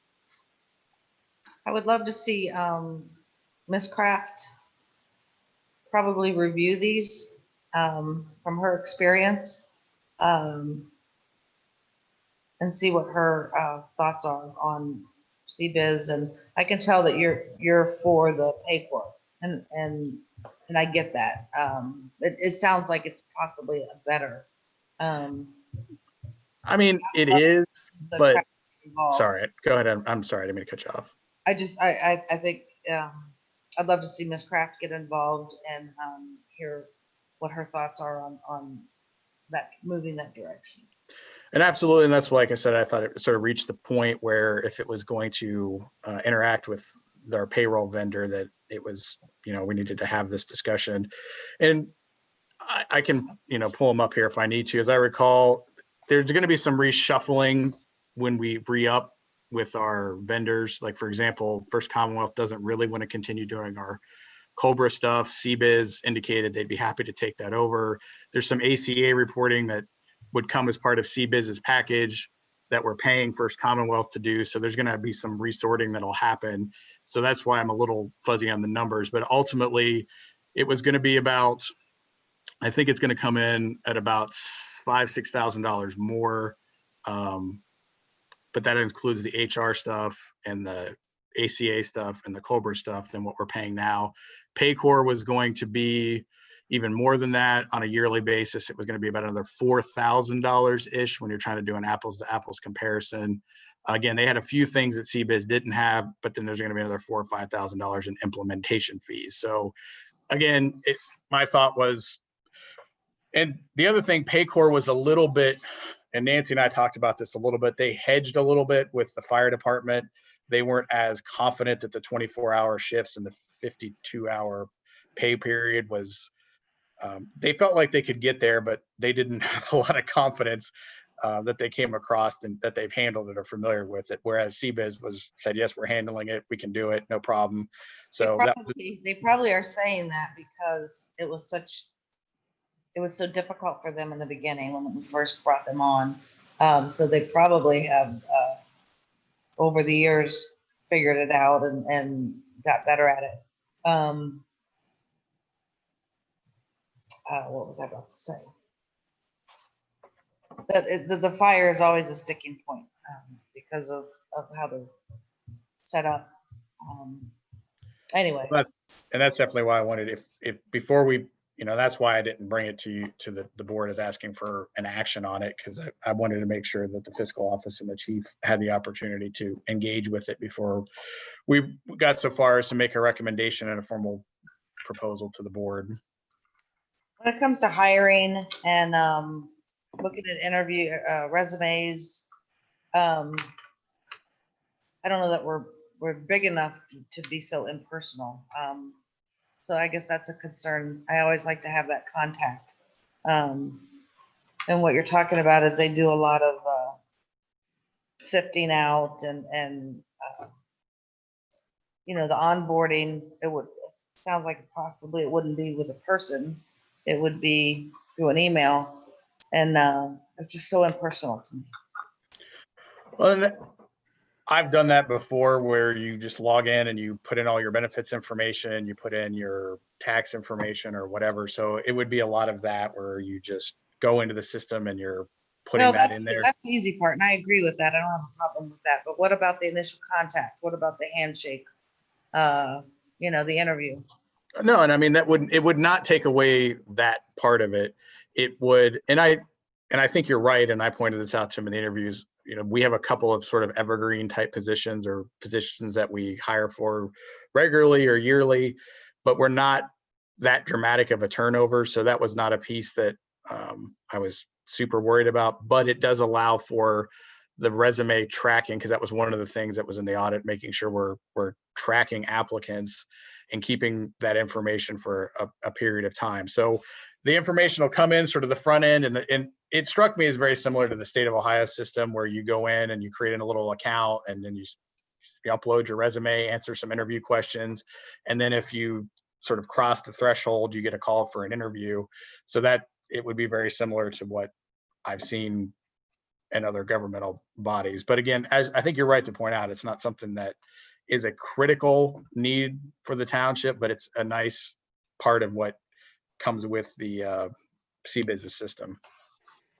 Lisa, I think it would also be interesting to see what Genoa and Liberty does for their HR. Well, Genoa is self-insured, so I know Linda over there spends a lot of her time dealing with the self-insurance stuff. I'm not as familiar with what Liberty does, though.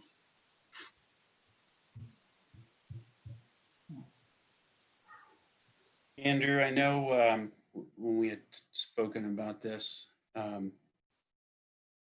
you probably went over this a little bit in the back and forth here, but Kronos is an application that with CBIZ, correct? They've licensed it, so that's their time and attendance system is Kronos. Okay, so I'm from from a work experience or what have you standpoint, when I had operations, there were multiple shifts.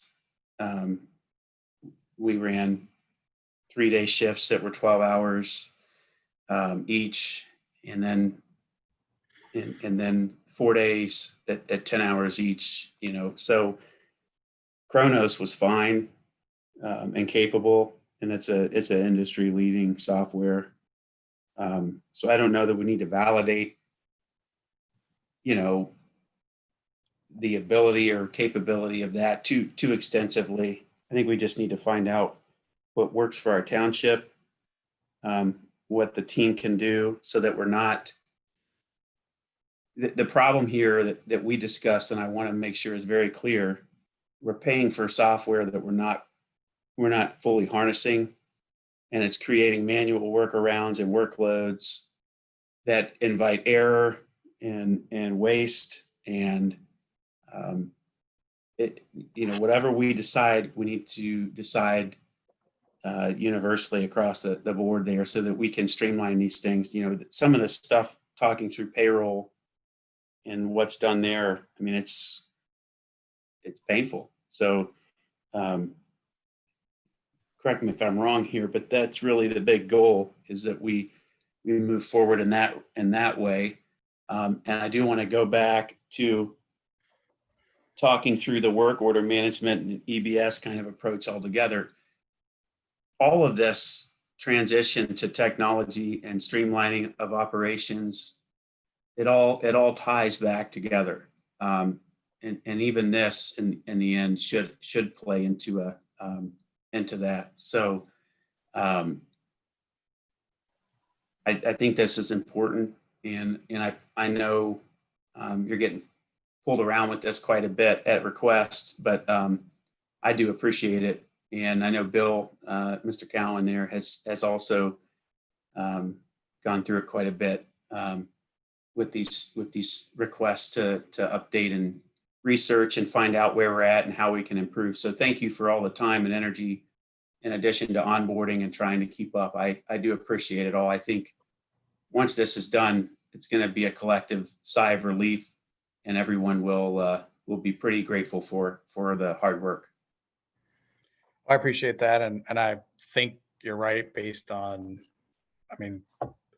Fiscal Officer Kraft and Patty are the ones that have dealt most with the payroll, but just when they sort of took through the payroll processing and approval, it seemed pretty straightforward. And without the importing and the communication between two time and attendance softwares that we're going on now, I think it'll be a much more streamlined process. But that's what I wanted to talk to the board about and engage the fiscal office in that discussion.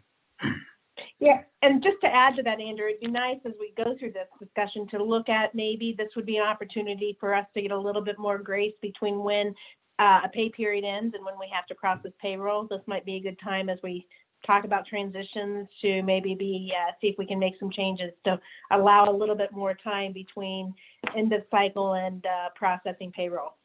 I think that's a great idea as well. Absolutely. And Lisa, can you, for just sake of record, can you share what that is? Because my understanding is it's pretty just an hour or something. Tight. It's payroll will, the pay period will end next Tuesday. So what is that, Tuesday the 9th? And we have to have processed by Wednesday at 2 p.m., the next day by 2 p.m. So, or else ACHs won't happen. So if there's any kind of illness, if there's any kind of system, breakdown, if we lose power, we are, it definitely puts us in a vulnerable position. Okay.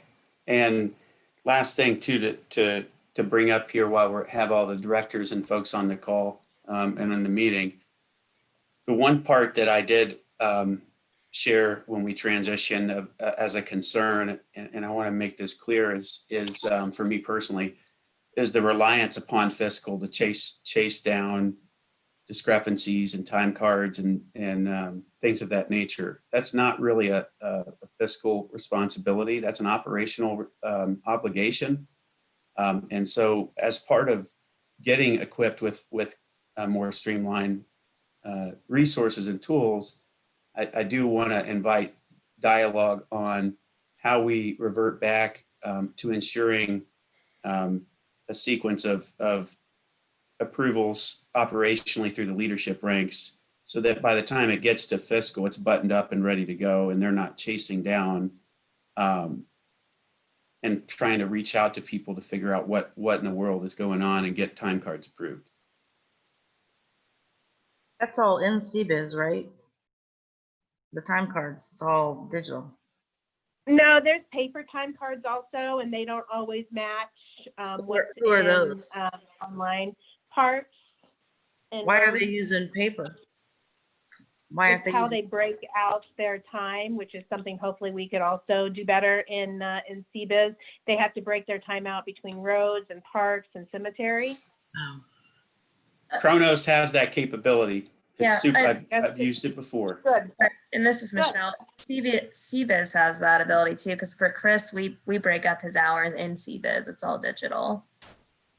Well, fantastic. Maybe we'll start looking at that for the next payroll then. Yeah, he might. I would just, Lisa, I would just look at his for a reference, because it's worked pretty well for us. But maybe somebody just needs to show Bill how to do that. Or Aaron or whoever, right? And that's the point here of my comment, is that we baseline expectations, standard processes and procedures, everybody doing the same thing, because it gets to fiscal, and here's a department that's independent, that doesn't know who worked when or where, and they're looking at 3 different inputs and trying to reconcile that just to do their job in best interest of the township. And I want to make sure that when we do that, we transition it over and set them up. And it's not a knock on the way it's done, because it's been allowed to happen. It's just to call it out, to say it's another opportunity, because that's what we're talking about right now, is opportunities. So, and then with Lisa, obviously will be critical, in how we iron that out and pick the lowest common denominator, if you will, so that we're all consistent. So thank you all. Well, I'll work with the fiscal office, and we'll, hopefully, if it all goes well, we'll be able to bring the agreement to you guys to the board at the next meeting. One last I think we comment. got a plan. Oh, I'm sorry. Just, Good. I'm sorry. One last comment. I wasn't aware there were some issues with those time reporting sheets or conflict with CBiz, and I appreciate you bringing that to my attention, and certainly look into that matter and get that cleared up. Thank you. So Andrew, as that happens and again, I want to make sure, as we talk through these opportunities, it's not a slight, and it's not an attack, and it's not to insult or injure or any of that. It's just to calibrate and say, hey, we have an opportunity to do that here. We got to make the most of it. So I would suggest we go through and start the process of baseline documentation. What's your process by department to get your payroll approved, and then look at what software capability we have, and make sure that we have some of that alignment, if you will. So Bill, thanks for your willingness as always. I appreciate bringing it to my attention. Thank you.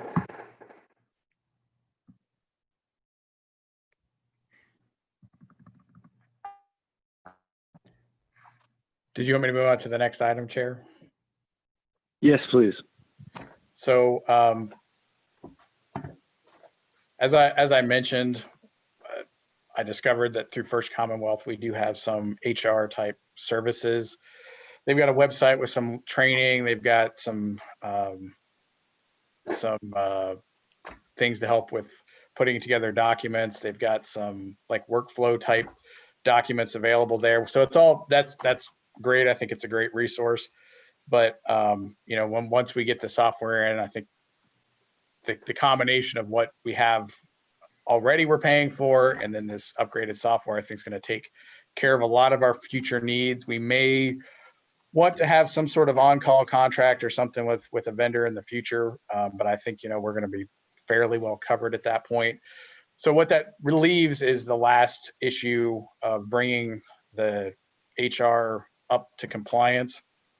So as was mentioned in the report, there was a number of areas that needed to be addressed. I had the opportunity to speak to one of our council next week or last week, and she wanted me to communicate to the board. She thought it was really important that we get everything put into compliance as soon as possible. So, to that end, I received the quote that was shared with everyone from Go HR. This is a firm that did our compliance audit, so she's familiar with the issues. Their Go HR is also working with Plain Township. Ben Collins used to work in the prosecutor's office, so they seem to be working well over there. Bridget has worked with this firm before on different issues. I mean, I didn't ask for a rundown. So, she seemed completely capable from what I saw with the compliance. So really what she's suggested here, because we talked a little about it, she's not really sure how many hours it's going to take for sure to get everything into compliance. I mean, at various times it's been as high as maybe 600 hours. So after discussing with her, I think what her thought was, and it's reflected in one of the documents, is, just come in on an hourly rate, and, she'll come in and dedicate 15 hours a week, like a day and a half, a day and maybe 2 half days or 2 full days, something like that, coming in, going through the files, getting everything into compliance. She was willing to work with someone on site. So, for example, if Nancy was available, and Nancy can learn how to do some of this stuff. But we would just need someone, I think, to get in the door, get the major liability compliance issues taken care of, get that resolved, and then deal with the rest of the stuff. So that, talking with her, that was, I think, the suggestion was do it as an hourly. And then, my thought would be is sort of like what we did with the contract for 50+1, is we just put a contract maximum on it. I think hers was like 15 and some change. I could pull the email up and look at it again. So, we just approve it up to $16,000, and she invoices. It's a pay-as-you-go sort of thing. So if we decide we don't need her anymore, there's no further obligation, can cancel at any time. So it's, very similar to sort of the legal services type thing. So, so that's where we're at. Again, I think, it was strongly encouraged that the board get somebody on board to get the compliance taken care of. So that's what this would do. I felt the contract was odd. There was no scope of work in the contract. Instead, there was kind of a scope of work in an email. But it really should be in the contract. And if you go back and look at Corda and the other contracts in our backup, I mean, you see a scope of work. She comments, I think in the email, to ease the board's concerns. I was curious what that meant. What are our concerns? What was she trying to ease the board's concerns? Do you know what that is? I don't remember offhand. I know the one thing that I shared with her, and this would be my guess, is I just don't remember what discussions we were having contemporaneous with this email, was what Trustee Grumbles mentioned about the legal services. And essentially what I did for the HR software was, any sort of long-term ongoing type of service, make sure that we've had the opportunity to competitively quote or competitively evaluate. So I do know I communicated that to her.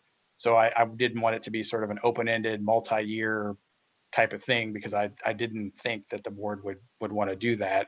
And like I said, my conclusion after doing the HR stuff duties for the last month and seeing the software and whatnot, I don't think we're going to need somebody like this coming in on a regular basis, maybe just when we have some unusual HR situation.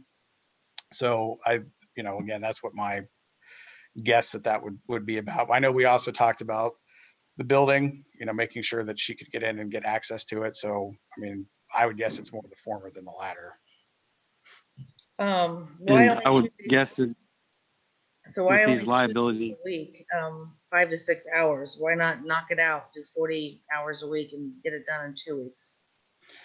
Just because she has other clients. So I know, like, I talked about her possibly coming in this week once the contract would be approved, and she was having to sort of figure time around other obligations that she has. So that was my understanding, because it's she's doing this for a lot of other folks. She talks about second files. Do you know what that is? I-9s. Oh, wants to work I think on it's I-9s and second files. I think she just meant first we'll prioritize the I-9 and second we'll do the employee files. That's how I read that. Okay, maybe punctuation. $16,575 seems an awful lot of money to clean up files. I know Well- there's also quite a bit of liability risk here as well. There is, and like I said, that was communicated to me. I mean, I will tell you, Bridget wanted it done already. She does have concern about it, so I do think it's something we move forward on. Just if for no other reason than, as the chair said, there's liability issues. In addition, as I indicated, she was open to helping train someone internally. So if it turns out that most of this stuff is something that someone like Nancy could put back into order, then I'm not opposed to that either. And we could, reduce the number of hours. She could do an oversight type function. I mean, at this point, to be totally honest, I don't think we know the scope of it, because every time I've gone and looked at the stuff, I've found more things that I'm not sure, where they go, why they're out, or how they should be handled internally. So they could be quite the undertaking there just to get everything back into order. And until we know for certain, I don't think, being these are liability risks, that we want to go too deep in the weeds.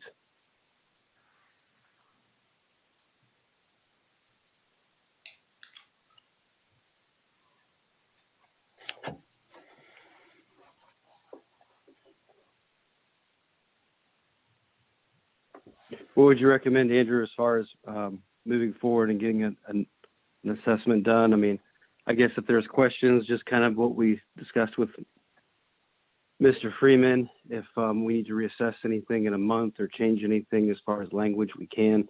But I am aware that we're definitely at a point where we need to get some of this taken care of immediately.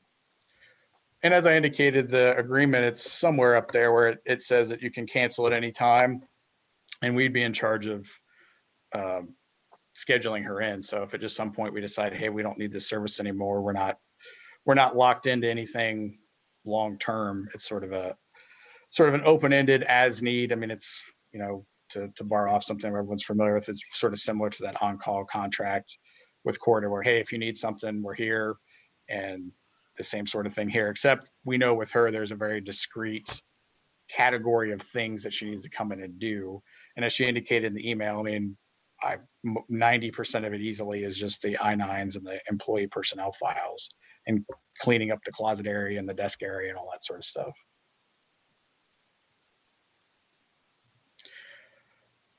So like I said, my recommendation to the board, and again, I apologize for not getting something written on the journal, would just to make a motion to authorize the contract with GoHR and just do a maximum amount of $17,000. And then just like was suggested with Mr. Freeman, we can talk about it, once a month at the board meeting, what her progress is and where we think we're going to go and what's been and what sort of expenses have been incurred that month. I'm going to try to be, as reasonably involved in it as I can be, to see what's going on and whatnot. So, I think I'll have some firsthand knowledge to share with the board with that as well. So Andrew, this would be an agreement through the end of the year, authorizing a contract with GoHR, correct? Yes, sir. Maximum amount of $17,000. I think that's fair. I mean, again, I don't think she thinks it's going to take the rest of the year. She was looking at getting it done in 3 months, but just, you never know. So that'd be my recommendation, is do it through December 31st, and we can reevaluate anywhere along the way if we need to. So are we okay with moving forward? And the same thing, we'll have a 30-day assessment report on what's been found, where we stand, and if we need to make changes at that point, we can, but allow us to get moving on some of the stuff that's time sensitive.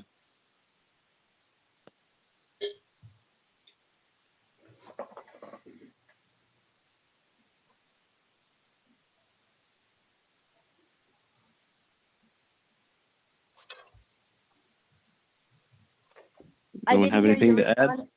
Yeah, trustee Taranto. Were you okay with this motion? I don't think I'm in support of this, no.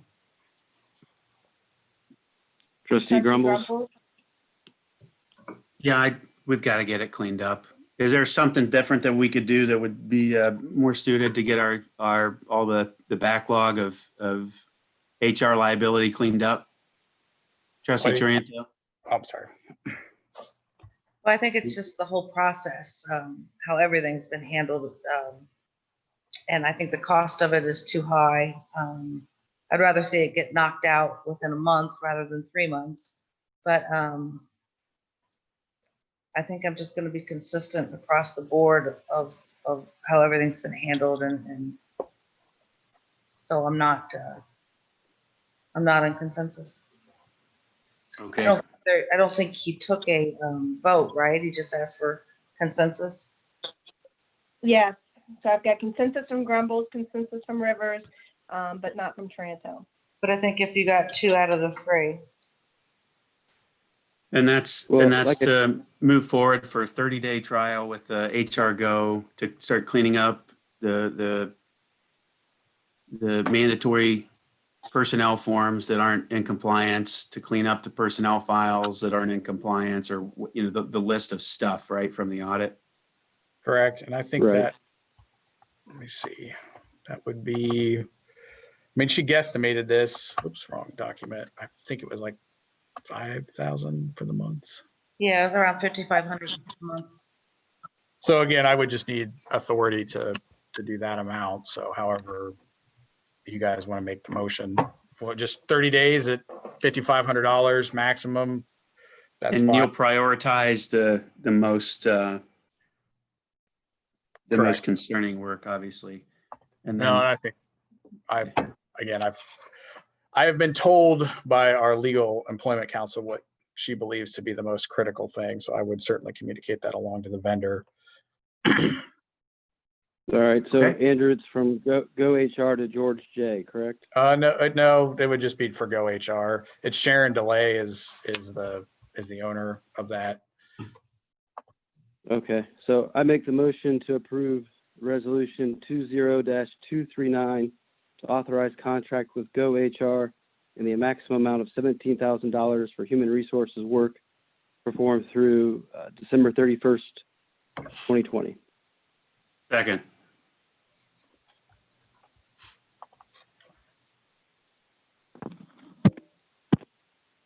Sorry, you were muted. Trustee Rivers, Yes. trustee Grumbles, Yes. trustee Taranto. No. Well, thank you, board. I think Sharon was available to come in on Wednesday, so that's probably the first day that I'm going to have her come in. So I appreciate you working with me on this to get this done. And then Chair, do you want me to bring up the last item for discussion? Yes, please. So, as there's obviously been, everyone, there's a new trustee, new fiscal office, new administrator. So, as I've been working with folks inside the township, I know that each of the trustees has been assigned as a liaison to the departments, but I'm not totally sure what the expectations of that role are and how I should be communicating with either the liaison or the board, or how the liaison or the department head should be communicating with me and each other. So I just figured, let's have a discussion and make sure that the department heads are meeting expectations and I'm meeting expectations on how communication needs to flow, particularly in the individual departments. Well, historically, because all of you don't know, weren't here, and it started before I was on. They created liaisonships so that the directors had a person that they could go to immediately, be in contact with. That particular trustee focused on the area that they were the liaison to. I used to have weekly meetings when I was a liaison, like with Parks and Rec, to keep up with everything. And now the chief and I, we speak, we meet occasionally, we speak on the phone more often regarding different situations. And then I can also bring that to the board if there's something that's important. So I think the original thought process is the managers, directors would have a person that they were in contact with on a regular basis. In fact, the liaisons used to give reports at the trustee meetings on their particular area that they were overseeing. That went away. And then with the past board, some board members weren't really supporting the liaison relationship. And it wasn't really going well. And so if that's something that you even want to continue, I don't know. And then you get to the weekly reports. We started that. I had looked it up. It wasn't decades. It was in 2017. And it was a way, and I actually really like it because it takes a lot of time to sit there and talk to every single director on the phone each week to find out what they're working on, what the status update is, to remember everything that they're working on. And these weekly reports, I think are great. And I know that they keep up with them throughout the week. It's not something that they just throw together at the last minute. And it keeps things in my mind that, you know, how government works. Sometimes things take forever. Something that you're working on a year ago, and Stark litigation is a perfect example of status update on that. The chief has a number of items that he keeps updated as they go through the process. So the weekly reports to me are very important, and I think benefit all of us from the administrator through the board directors or 3 directors. Anyway, so that's a little bit of history, if that helps you at all, of how it got started and why.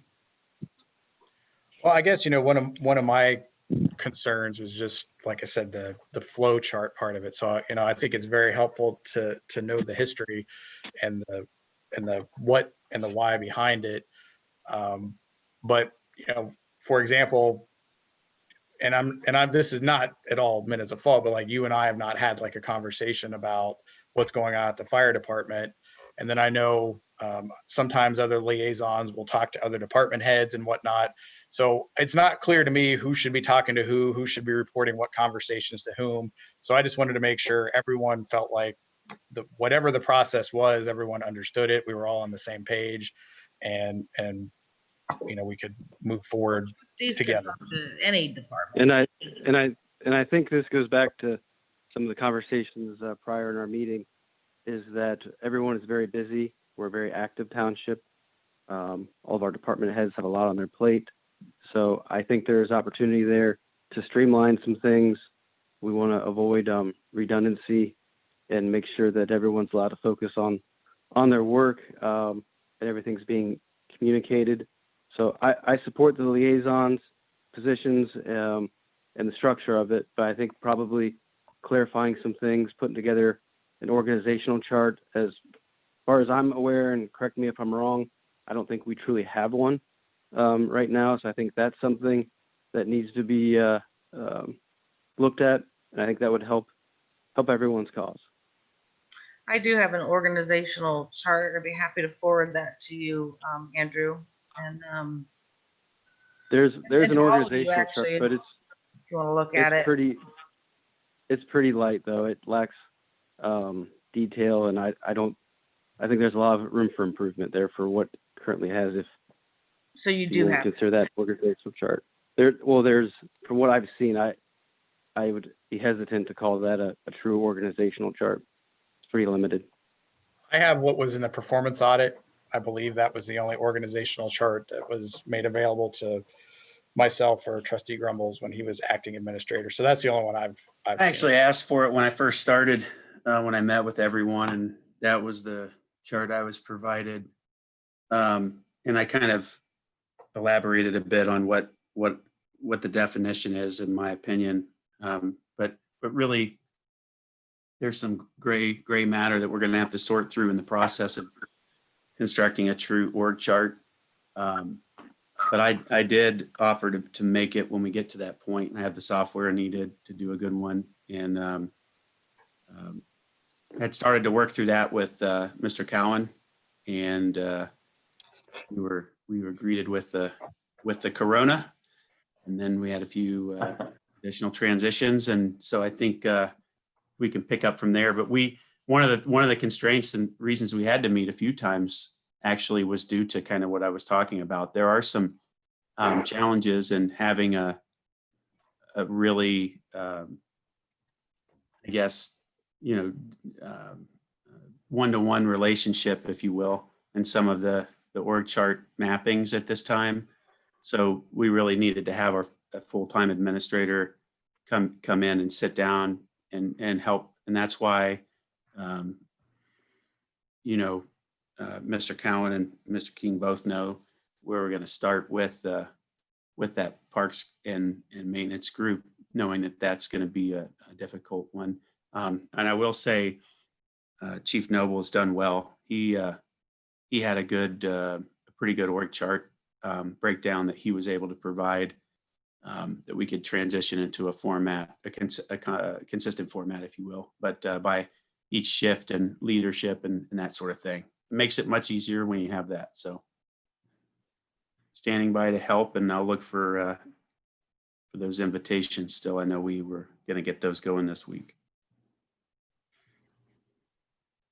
All right. Well, it sounds like we got a plan there to move forward with. So I'm not really sure what you all just said. You have a plan to create the organizational chart? Is that what you're talking about? Yeah, I think we, as Trustee Grumbles just touched on, as far as putting together a true organizational chart, and it sounds like he's already started some of the efforts there. If I'm not correct what I just heard. And Yeah, then how so- does that relate to the liaisons? So when I started, I met prior to official start date with all the department heads. And then after starting, I've met with each of the department heads when took on the transition to support from an administrator function. And through both of those discussions, the importance of a formal org chart was discussed. And the expectation was that we would get that completed. With changes and opportunities that were identified, I think it's important. What I was saying is that I think it's important now that we have a new administrator, that is handled with that in mind, and with that person as the tip of the spear, if you will, leading that charge. I will be happy to support from a functional capability, actually creating the document, and helping drive that, having done that in industry several times. And so, as I go through and complete transitioning everything over with Mr. King, I expect this will be one of the areas that we do current state. And I'm sure Mr. Cowan can tell you what I always mention to him isn't just current state, but the ideal state, or what he's looking to achieve in his department and with his department. So we start with baselining, and then we draft where we want to go, and the work that he presents to the board and what we discuss is how to facilitate that. Okay, he had opened up the discussion talking about liaisons, so I think that might be where a little bit of my confusion came in. Will liaisons? I believe the liaisons are part of the organizational chart and how things flow. Okay. And that's you hit it, Chair. That's, what I was asking was sort of how the trustees, I mean, I know how I'm supposed to interact, broadly speaking, with the individual trustees and the board. It's just, I'm less clear with these liaison positions, what the expectation is for me, for the department heads and whatnot. So I just thought it'd be useful to clarify that, because what I don't want to have happen with anyone is to, have one conversation with trustee A, have another conversation with trustee B, and get contradictory type direction. That will happen to me. I expect that's going to happen to me. And that's part of the deal of being the administrator. And I have to sort of work that out with all three of you in a meeting or whatever. But it was just more, I didn't know when specific projects, specific bids or whatever is being directed, sort of what the communication flow, what the involvement flow. Obviously, we can't invite two trustees to any sort of meeting without giving notice. So I just wanted to open the discussion to make sure no one felt like they were being left out, ignored. No one felt like their toes were being stepped on, nothing like that. So I think if I hear what's been said is that, folding the liaison position and formally into the organizational flow chart will sort of help resolve those communication type issues. That would be my thought. I think the goal of the liaison is to do what we kind of talked through at the front end. It's to have a board presence that's more, I guess, engaged at a different functional level, to bring more detail to the board when we have our meetings, in representation of the department head. I hear what you're saying now. It makes more sense now that you elaborated. I was a bit with trustee Taranto there too. Until that, I guess I didn't even know I was until you mentioned that last part. So I can see where she was, but I think sure, you're right. The goal, we have to be mindful that we're not creating additional work for our team, but also undermining, I think, you as the administrator, or putting them in, putting department heads or to the extent you're right, you will be in that position to some extent, because you're who we can talk to, but insulating them from that so we can get to work. For example, I typically don't have conversation at a detailed or extended level with Michelle over zoning stuff the same way I would expect trustee Rivers does related to specific matters, and would expect him to elaborate from a board perspective if needed. But I do talk, from time to time and check in with Ms. Bonnie when I'm in the office or when there's matters that come up. Hey, anything I can ever do to help, let me know, kind of thing. IT stuff or anything like that. I've always, same with fire. I know that's trustee Taranto. And so I talk with Chief Noble and offer support in anything I can do to help. But from the board perspective, I think they've got a pretty good working relationship in representing his department when stuff comes up. So yeah, I that's my perspective, if that's what you were asking for. So I'm fine with the recommendation. And just to be clear, like I don't think communication and discussions is anything that anyone should be concerned about. I just, like I said, wanted to make sure. I was like, what communication have we had that, was there a specific instance where you had a communication issue? And talking about contradictory trustees or whatever. I'm just kind of curious if there's a bigger picture here that I'm just missing. Well, the one that jumped out to me since you asked was the North Road Park Phase 2. So at some point, Brooks wasn't, I think, sure who to talk to on the board with that anymore. So I don't want to create any issues between any board members or department heads. So I just don't know how things what's the expectation on how things should work. So that's why I wanted to bring it up, because I didn't, obviously both of you can't sit down in a meeting with Brooks about North Road Phase 2, because then we need to have a meeting. So then it puts me in a position of who do I pick? do I say, Brooks, communicate with trustee Taranto, or do I tell him to communicate with trustee Grumbles because he's the liaison? So that, that was an issue that I saw, and I thought it was worth talking about in a more general sense. Yeah, it is. Definitely. Ben and I had actually talked when he first started, that was a project that I had been working on, and I wanted to see it, to continue it, and then he understood that. So I guess it was just a matter of talking to us, and we could tell you what was going on.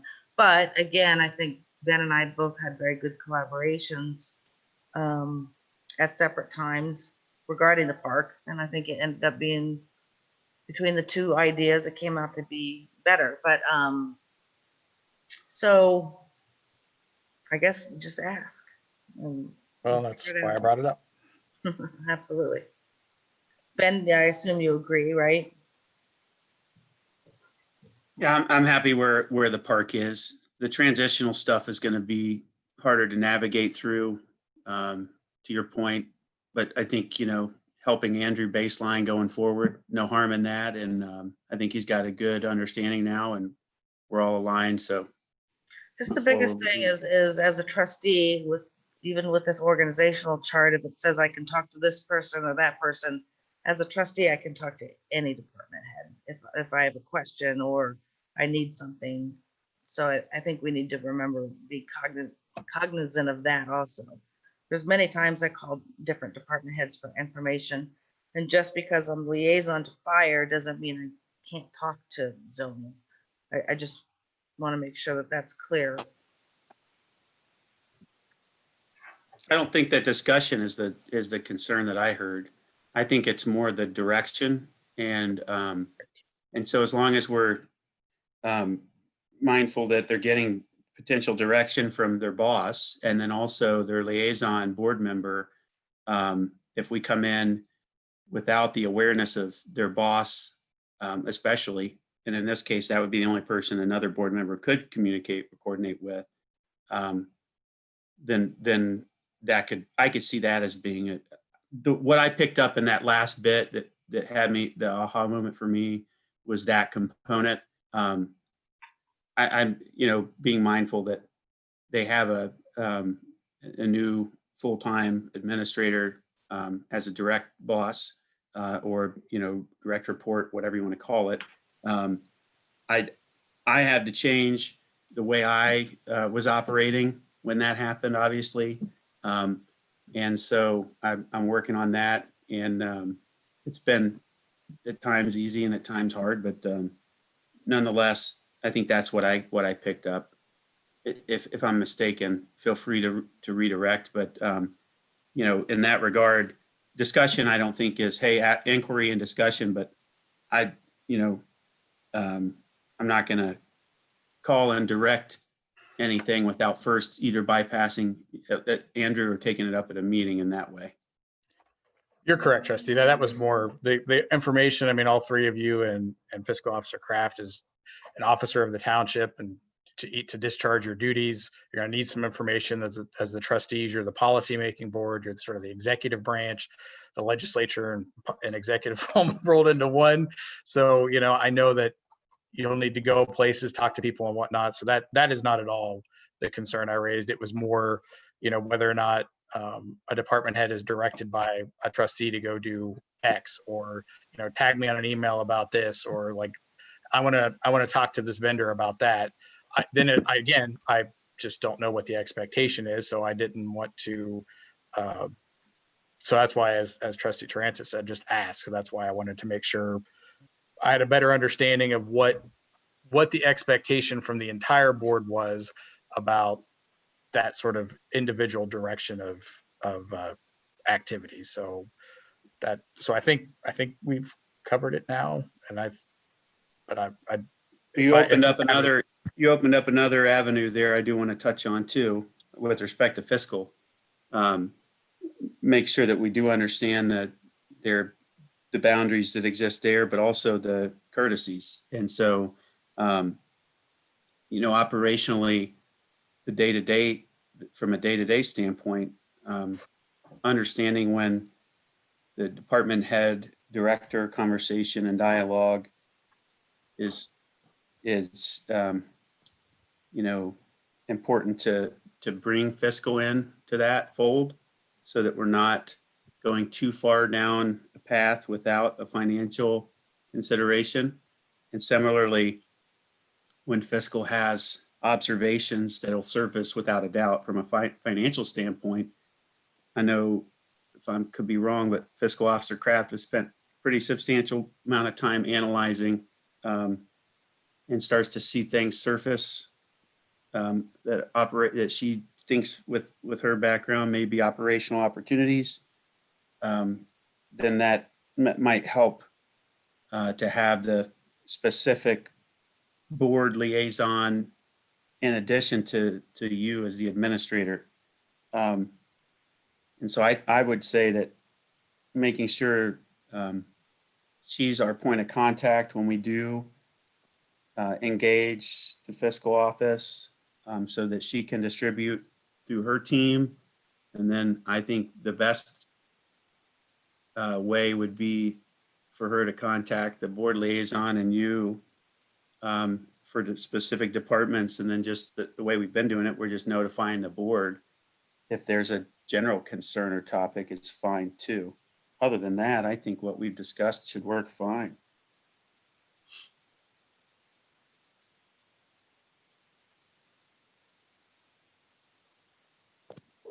All right. Well, thank you everyone for sharing your thoughts. And I'm sure as we move forward here, we'll continue to reassess things. Let's move on to old business. We had a tabled item regarding the bid for the pool contract.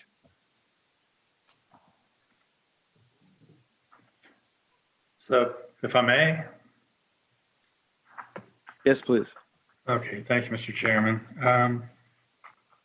Yeah, it was tabled at the last meeting. We had it before the board, understandably so. There was still some things that were questionable at the time. Since last meeting, of course, the decision was to close the pool. And as a result of that, we did have Attorney Betts review the piece of legislation that was sent to you at last meeting and the accompanying side letter, and he did revise both. And what you have in your packet today are the revised revisions, and all based upon closing the pool this year. I don't know if you have any questions. The contract is for 3 years. This year there would be, of course, no money owed for the contract should you decide to enter into it. And we would be locked in for the next 2 years with the company SwimSafe. That's all I have, unless you have questions. I was hoping that this is something before the pool was closed that we all would have discussed together, because I know you both wanted the pool to open, and the guidelines were tough, and I get that. But after I started talking to so many residents and emails and seeing how other pools were doing it, talking with Jacob at SwimSafe, I was just really hoping you all would consider. Jacob really felt that they had a strong program to keep everybody safe. And then Lisa had, Ms. Kraft had created the, what did you call it, Lisa, where we could look at the financials and plug in different numbers and to see what works, what doesn't. What did you call it? An operational cost model. Right, and we were playing with that a couple weeks ago or last week, and I tell you what, you could charge $8, $7-8 a person, and basically probably be at the same loss that we are generally every year anyway, which was surprisingly low. It was like 30,000 last year, which I thought it was much higher. No, I think it was closer to 55,000 last year. Okay. But what do you guys think? I mean, you were in support of it opening late. Jacob thinks that he can hire enough people to his training program for COVID was impressive. He's got about 25 people that wanted to work at Orange already without him even making much of an effort to get the rest. And I know, everyone, it's just the easy way out and do what everyone else is doing, and I think we got a pretty cool township, and sometimes I think we can look outside the box. It's a really difficult position to be in. And I think everyone appreciates the value and what the pool means to our community. But there's a lot of layers to it, and the county and different parties that came together with respect to the health district, there wasn't really much left, to debate. Well, the state And put where out we stand. guidelines, so it wasn't a Because debate. there's also, a great deal of liability here at place. And at the end of the day, there's a reason why the majority of pools within a 30-mile radius of here, aren't opening this year. And a public pool is much different, than a private pool. And many of these pools that we're planning to open now are reconsidering due to all the different things that have come up. And I spent time with the health district, city of Delaware. So there was a lot of consideration that was taken in going forward with this. And like I said, my family uses the pool. I've got two youngsters that spend a great deal of time at the pool each summer. So we share in the same disappointment as the rest of the families in Orange Township. But at the end of the day, there really wasn't anything to debate. I don't think it's a debate. The governor did give guidelines. I just wish we had talked about it a little bit. I assume, Ben, that you are in agreement with Mr. Well, River. and an email went out on the 29th to each of the trustees that if this is something we wanted to have a special meeting and discuss, that we could, and there was no reply. Actually, I replied, but I did Or, it. excuse me, I shouldn't say reply, but there was no wish to move forward with a special meeting. Let me rephrase that. Talked to Andrew about my concerns and my position and asked questions, and we had some dialogue about it. I didn't realize that result would be the closing of the pool. But I will say my big concern through this whole process, I communicated at the last meeting very openly. It's the liability component. And I actually asked for clarity around that. And I don't know that it is obtainable in detail, but what happens if there's a violation? What happens if we're inspected and we fail? How long is the process to even certify with these new requirements to get open? I did speak to some of the private pool owners that have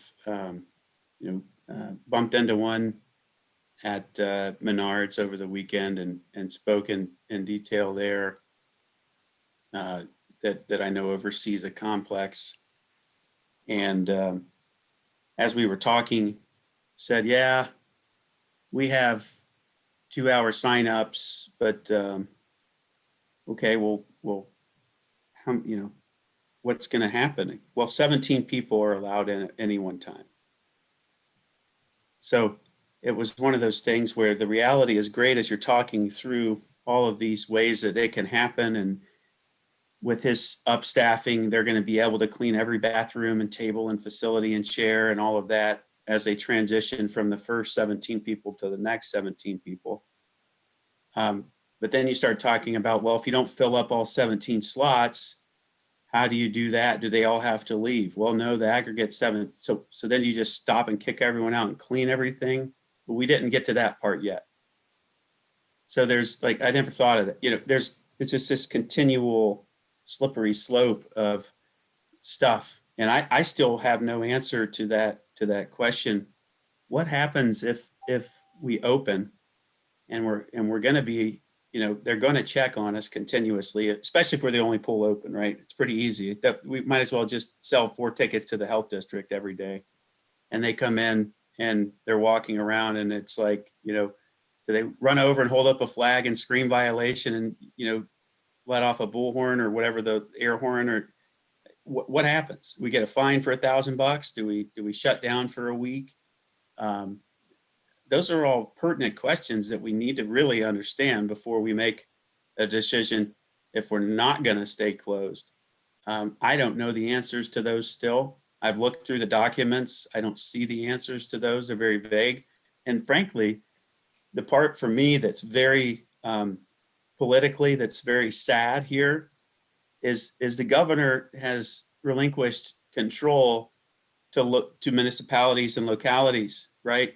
But in a way that ties our hands and doesn't really allow for any meaningful change on a lot of this stuff.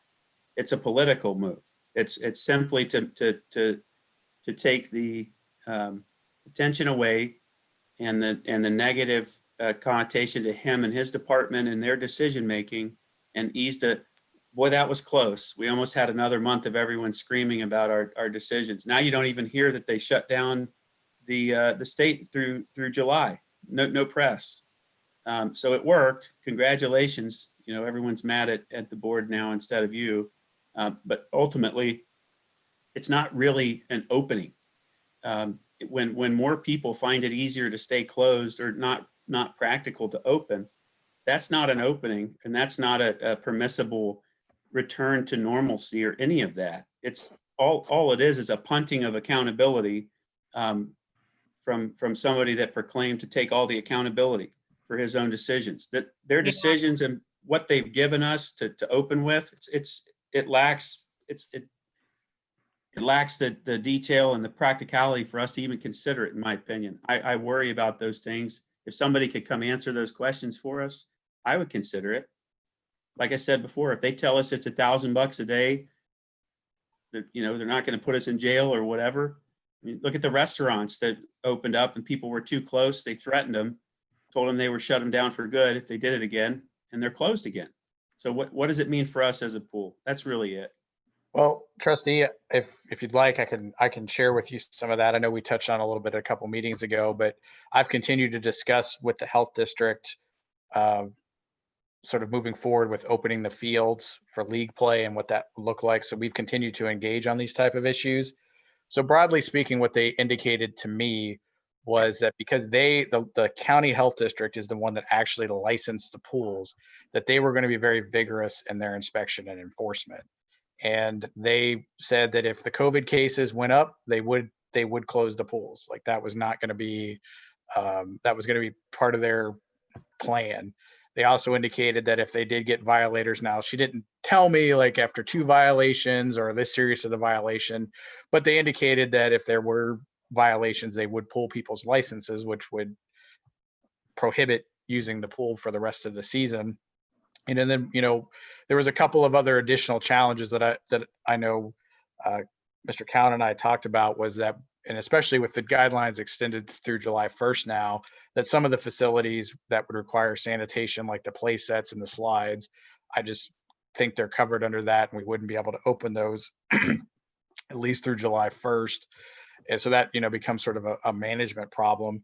And then in addition to that, I did talk with our insurance carrier, and we would have limited coverage for sort of normal liability. Well, let me say it the other way. We would have sort of general coverage for liability type things if someone were to get injured, break an arm, those sorts of things, now that the governor has sort of allowed this to partially open. But they did indicate to me that we would have any COVID-19 related claims would be excluded. So if it turned out that the pool was an epicenter for spreading COVID, we would not have liability coverage for that. So that was another significant factor of concern. And again, that's one of the issues I've been trying to talk through with them about, is how that interplays with the fields. So so that is, another, as you talked about liability, that's another issue to think about, is that we would potentially be on the hook for any Thank loss. you for pointing that out.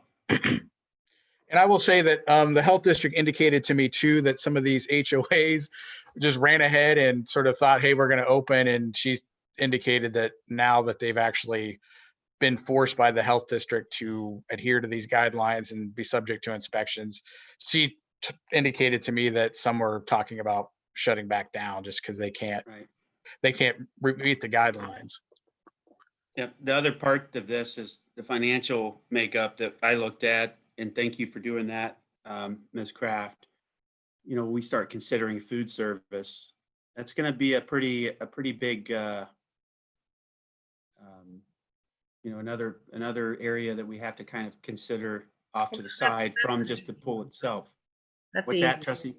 That's an easy one to fix. I mean, you just don't have the concessions. Or you, Right, but then there's a financial, that was an actual right. revenue generator for Yes. us, a profit generator. So, You could do all prepackaged stuff, ice cream, candy. yep, that's not a bad idea. But most of the concessions there are prepackaged that I've seen too. You go up and get bags of chips or whatever. So, Well, I tell you, probably Andrew's comment about his conversation with the insurance company, that kind of changes everything.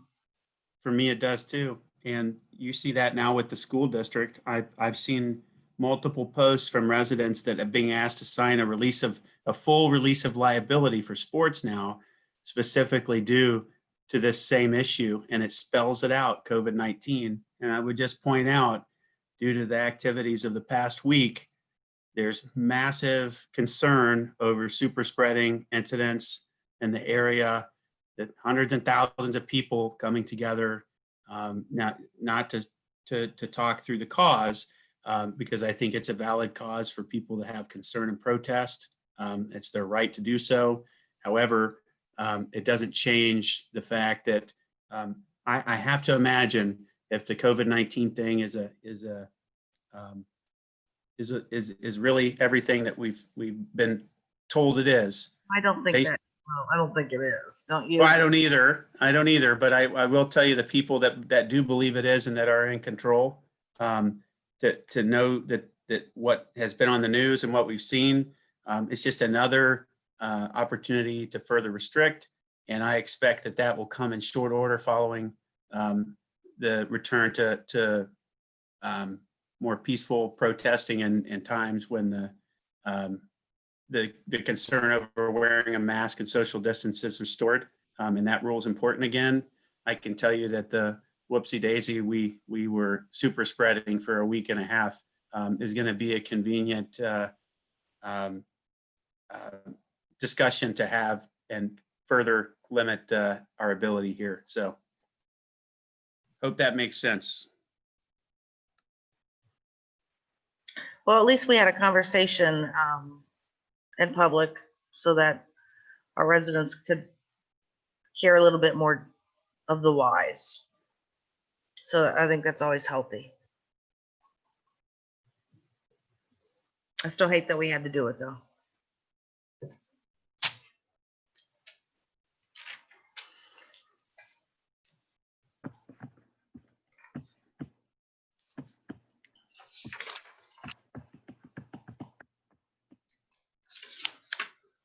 Ryan, are you going to read the resolution?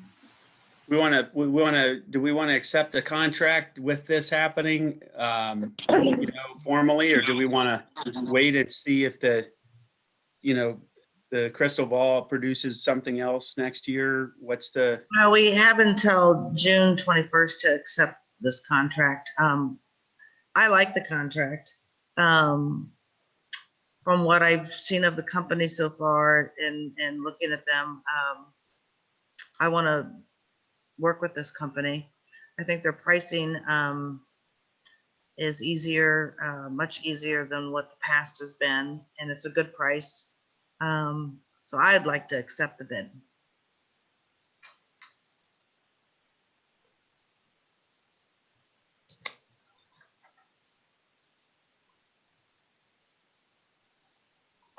Mr. Rivers or King, do you have any thoughts on any concerns over just general changes to normalcy and stuff that we're moving forward here? I guess if Mr. Cowan has any thoughts, we sort of talked about it, and I think the feeling was what Trustee Taranto said, that it was a good deal. So the feeling is we'd be locking in good rates for next year and the year after. So I think if there was some reason to think that wasn't the case, I could certainly understand passing on the contract. It's my understanding. I had some sort of peripheral discussions with Chris on this, but I think Bill had more in-depth discussions. I think the language, and I skimmed it over in the packet, it looked like that Chris was making changes to account for not opening the pool at all. So I think if Bill's comfortable with that, it seemed like Chris was comfortable with the changes. So then I think it just really comes down to what you said, Trustee, is whether or not you feel like this is the year to get the deal, or if next year's the year to get to the deal. And I think one of the things that you can legitimately contemplate is how many of these companies are going to be operating next year, because I mean, most public pools are not opening. So, what companies are going to be able to survive this and be around next year? I did talk about that with Jacob, and he had absolutely no concerns that they are very strong. They will definitely be here next year, and that's not something that he's not worried about it. They're a very strong company, he said. Yeah, sorry about that. I think we have a technical issue here, and I was muted the last few minutes. So can everyone hear me? I can. Yes. Okay. Yes. All right. No, that was just my question was, I mean, it's a really terrible position for the pool management companies to be in. What impact is this going to have? And is that industry going to be turned upside down when next year comes due to these pools not opening this summer? So did you hear about my conversation with Jacob with Swim Safe? Yeah, no, I understand that, but I mean, I don't know. I mean, I wouldn't expect any different answer from any other representative regarding their company. Yeah. I mean, and that's the reality of it is right now is looking forward. Does anyone have a crystal ball and truly know the impact of it? Well, I appreciate an optimistic attitude, but there's just still so much unknown. so if they're not around next year, then we just go have to bid again for a different company. That's all. That's true. My only concern with this originally, too, was making sure that we were free and clear of obligation this year with our decision, because it is our decision. It's not the governor is what I alluded to earlier. They're not telling us you must. It's us saying that we aren't. And I am hesitant to sign a contract without a firm one-word answer from council that drafted it that says if we aren't, and it's not we must, are we obligated to pay? And as long as you're firm in telling me that Mr. Betts said that no, our unilateral decision is sufficient and makes us free and clear, then we won't have to pay. Then okay, if that isn't the case and you can't tell me today that with 100% certainty there's no way we'll have to pay, then I will recommend we table this until we have a one-word answer based on our unilateral decision. Well, if you remember, it was pretty clear in that we had that in the contract. And we even had added it to the contract about being in a state of emergency, having the pandemic, that if that should happen. It says due to a declared public health emergency due to pandemic that the pool will close. The pandemic has not closed our pool. The Board of Trustees has closed our pool. The way the contract is written and the resolution is written here is that we've made a unilateral decision. This isn't a declared public health emergency that's made the decision for us. Frankly, it's the opposite. We have a recommendation. That's not a legal requirement. I just have overlying concerns at our liability unless it's specifically spelled out in the contract that a unilateral decision by the board to not open the pool would indemnify us and relieve us from the obligation to pay the $250. Well, we have till the 21st to approve this, correct? That's correct. And our Andrew? next meeting is the 15th. So why don't we get the legal clarity, and that way everyone's got a chance to ask questions, get comfortable with this agreement, and we can bring this back on the 15th so everyone feels good about the legality of this going forward.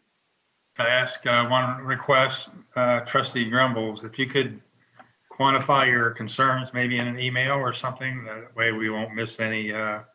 Yes, sir. And I apologize. I thought I did that, but I do contract work, and I got to tell you, it's you have to be careful in Yep. the things and reading the resolution coming into the meeting. If you read what it says in that resolution, it says specifically right there, notice of cancellation due to a federal, state, and or locally declared public health emergency. That is not the basis for cancellation that we've provided. What we've said is that the rules and requirements for us to open are prohibitive or troublesome or et cetera, laundry list of things, and we're concerned over the associated liability based on insurance. We haven't said that it's the health emergency has required us not to open, and that loophole right there, in my opinion, could expose us. Mr. King, you're the expert here. You can tell me if I'm way off base or not, because I haven't read the full detail that says we have unilateral ability to back out of our contract. And so I would just be looking for one word, yes, you can, or yes, or no, you can't. Trustee, I think that's fair. I mean, I think, to be honest with you, that's a great catch by you. The resolution language probably should have been changed. Again, I did not do a deep analysis of what Chris's change were in the backup documents, but it did look like it was left more flexible than it was before. And Chris, I know when I talked to him, that was what was communicated to him, but I just, was not, we were dealing with a couple of other questions, not that one squarely, because Mr. Cowan was sort of having the back and forth with Chris. So as indicated, we got time. There's no reason to rush it. So we can get Chris locked in to a specific answer, or if need be, we could even ask him to check in at the next meeting, and then we can move forward from there. I'm hoping we could get something clearly written and firmed up in an email before then. I think that's possible. All right. Our morning meeting is sitting now well into the afternoon. So for the sake of time here, there's two more items here on the agenda that I think will be brief. Are we in agreement then as far as coming back with the pool bid for getting those questions answered and coming back with that for our next meeting on the 15th? That's fine. Is everyone good with that? Okay. Next item was the possible adoption of the consent agenda. Yeah, and the only thing I have on that, you guys should have seen the resolution that was, actually it's a consensus, it's not a resolution needed, out in the backup information. I just want to make sure, and this may be a challenge with our current website, but if we actually can revamp our website, this would be much easier. We just need to make sure that we're proactive in getting our documents out, as far as the backup documents for the public to see prior to the start of the meeting. Everybody agree with that? Yeah, I'm fine with that. And it might be more challenging until we can do an overhaul of our current website platform. Trustee Triano and Grumbles, are you okay with that? Yep. I'd like to see what it's gonna look like. Okay, What well, would why you don't like to we, see? Do a sample agenda so I can see what it would look like. Again, I'm still always about transparency and what the residents see. Yep, that's where you and I agreed, if I recall, on making sure we had enough of the, and I thought, if I'm not mistaken, Ms. Kraft did a real good job of laying that out when she brought this forward, that this was kind of like the perfect compromise. It had everything in there, but it still provided the efficiency. Yeah, I just, You need to see it though, to your point. yeah, I do. Yeah, well, why don't And I do I've- this? How about we, why don't we publish 2 agendas next meeting? One in the new format and one in the old format. That'd be great. Perfect compromise. Thank you so much. All right, so we can do that. All right. Yes, that works for me. Thank you. And then also, so on the discussion of the website, I'm going to be reaching out to the department heads, our fiscal officer. We're trying to help get the price in line. So just to run down as far as, and we discussed today as well, the plugins, software, different things that can automate. Websites can be as basic or as complicated and complex. There's a wide range out there. So we're trying to figure out what would satisfy our needs and also, financially be of value and cost effective. So working on that, and was hoping to have a formal proposal for this meeting, but we weren't able to get all of our ducks in a row. So looking forward to bringing that forward to the next meeting.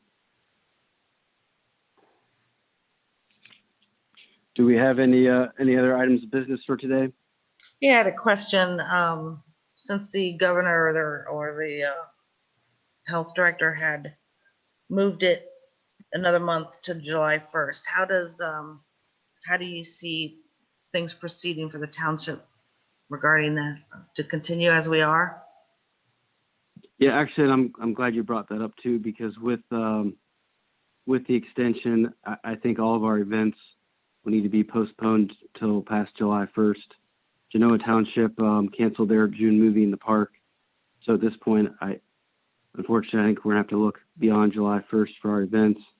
And I think we worked through this month. I think everyone's adapted and has stayed on track. Things still keep changing, so there's still a lot of unknowns. So I think we continue down this path. Maybe at the next meeting, if things go well, there's no surprises here in the next 2 weeks. Maybe back at the next meeting, we look at a reopen plan and bringing our staff back to the office. After July 1st, is that what you said? The next meeting, the June 15th, we Oh. discuss a reopen plan and looking beyond July 1st, what we're going to phase this back.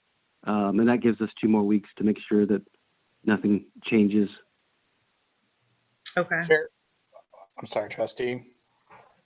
I was just going to share with you just 2 things. Is one, we did put together a June office schedule. So I was kind of waiting to see what the governor was going to do. Now that we have that, I can send that out later today. I've been asking like what the county government is planning for return to work, what the state government's planning on return to work, what Genoa is planning on for return to work.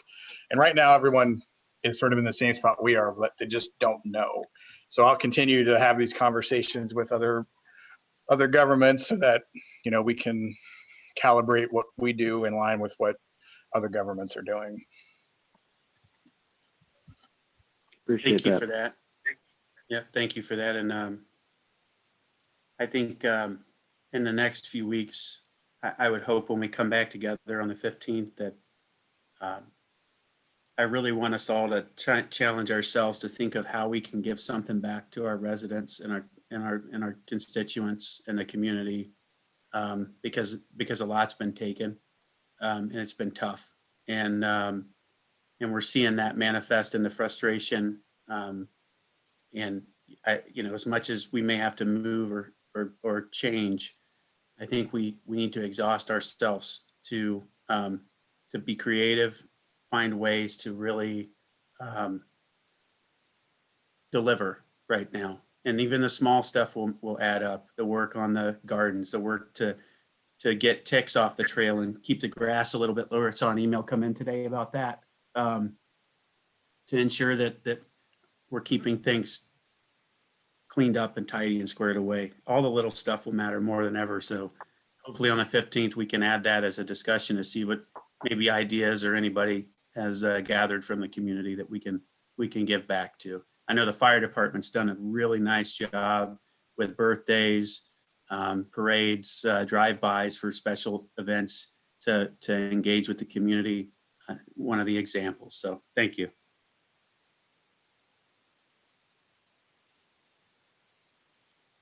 All right, well, I think that covers everything for our agenda for today.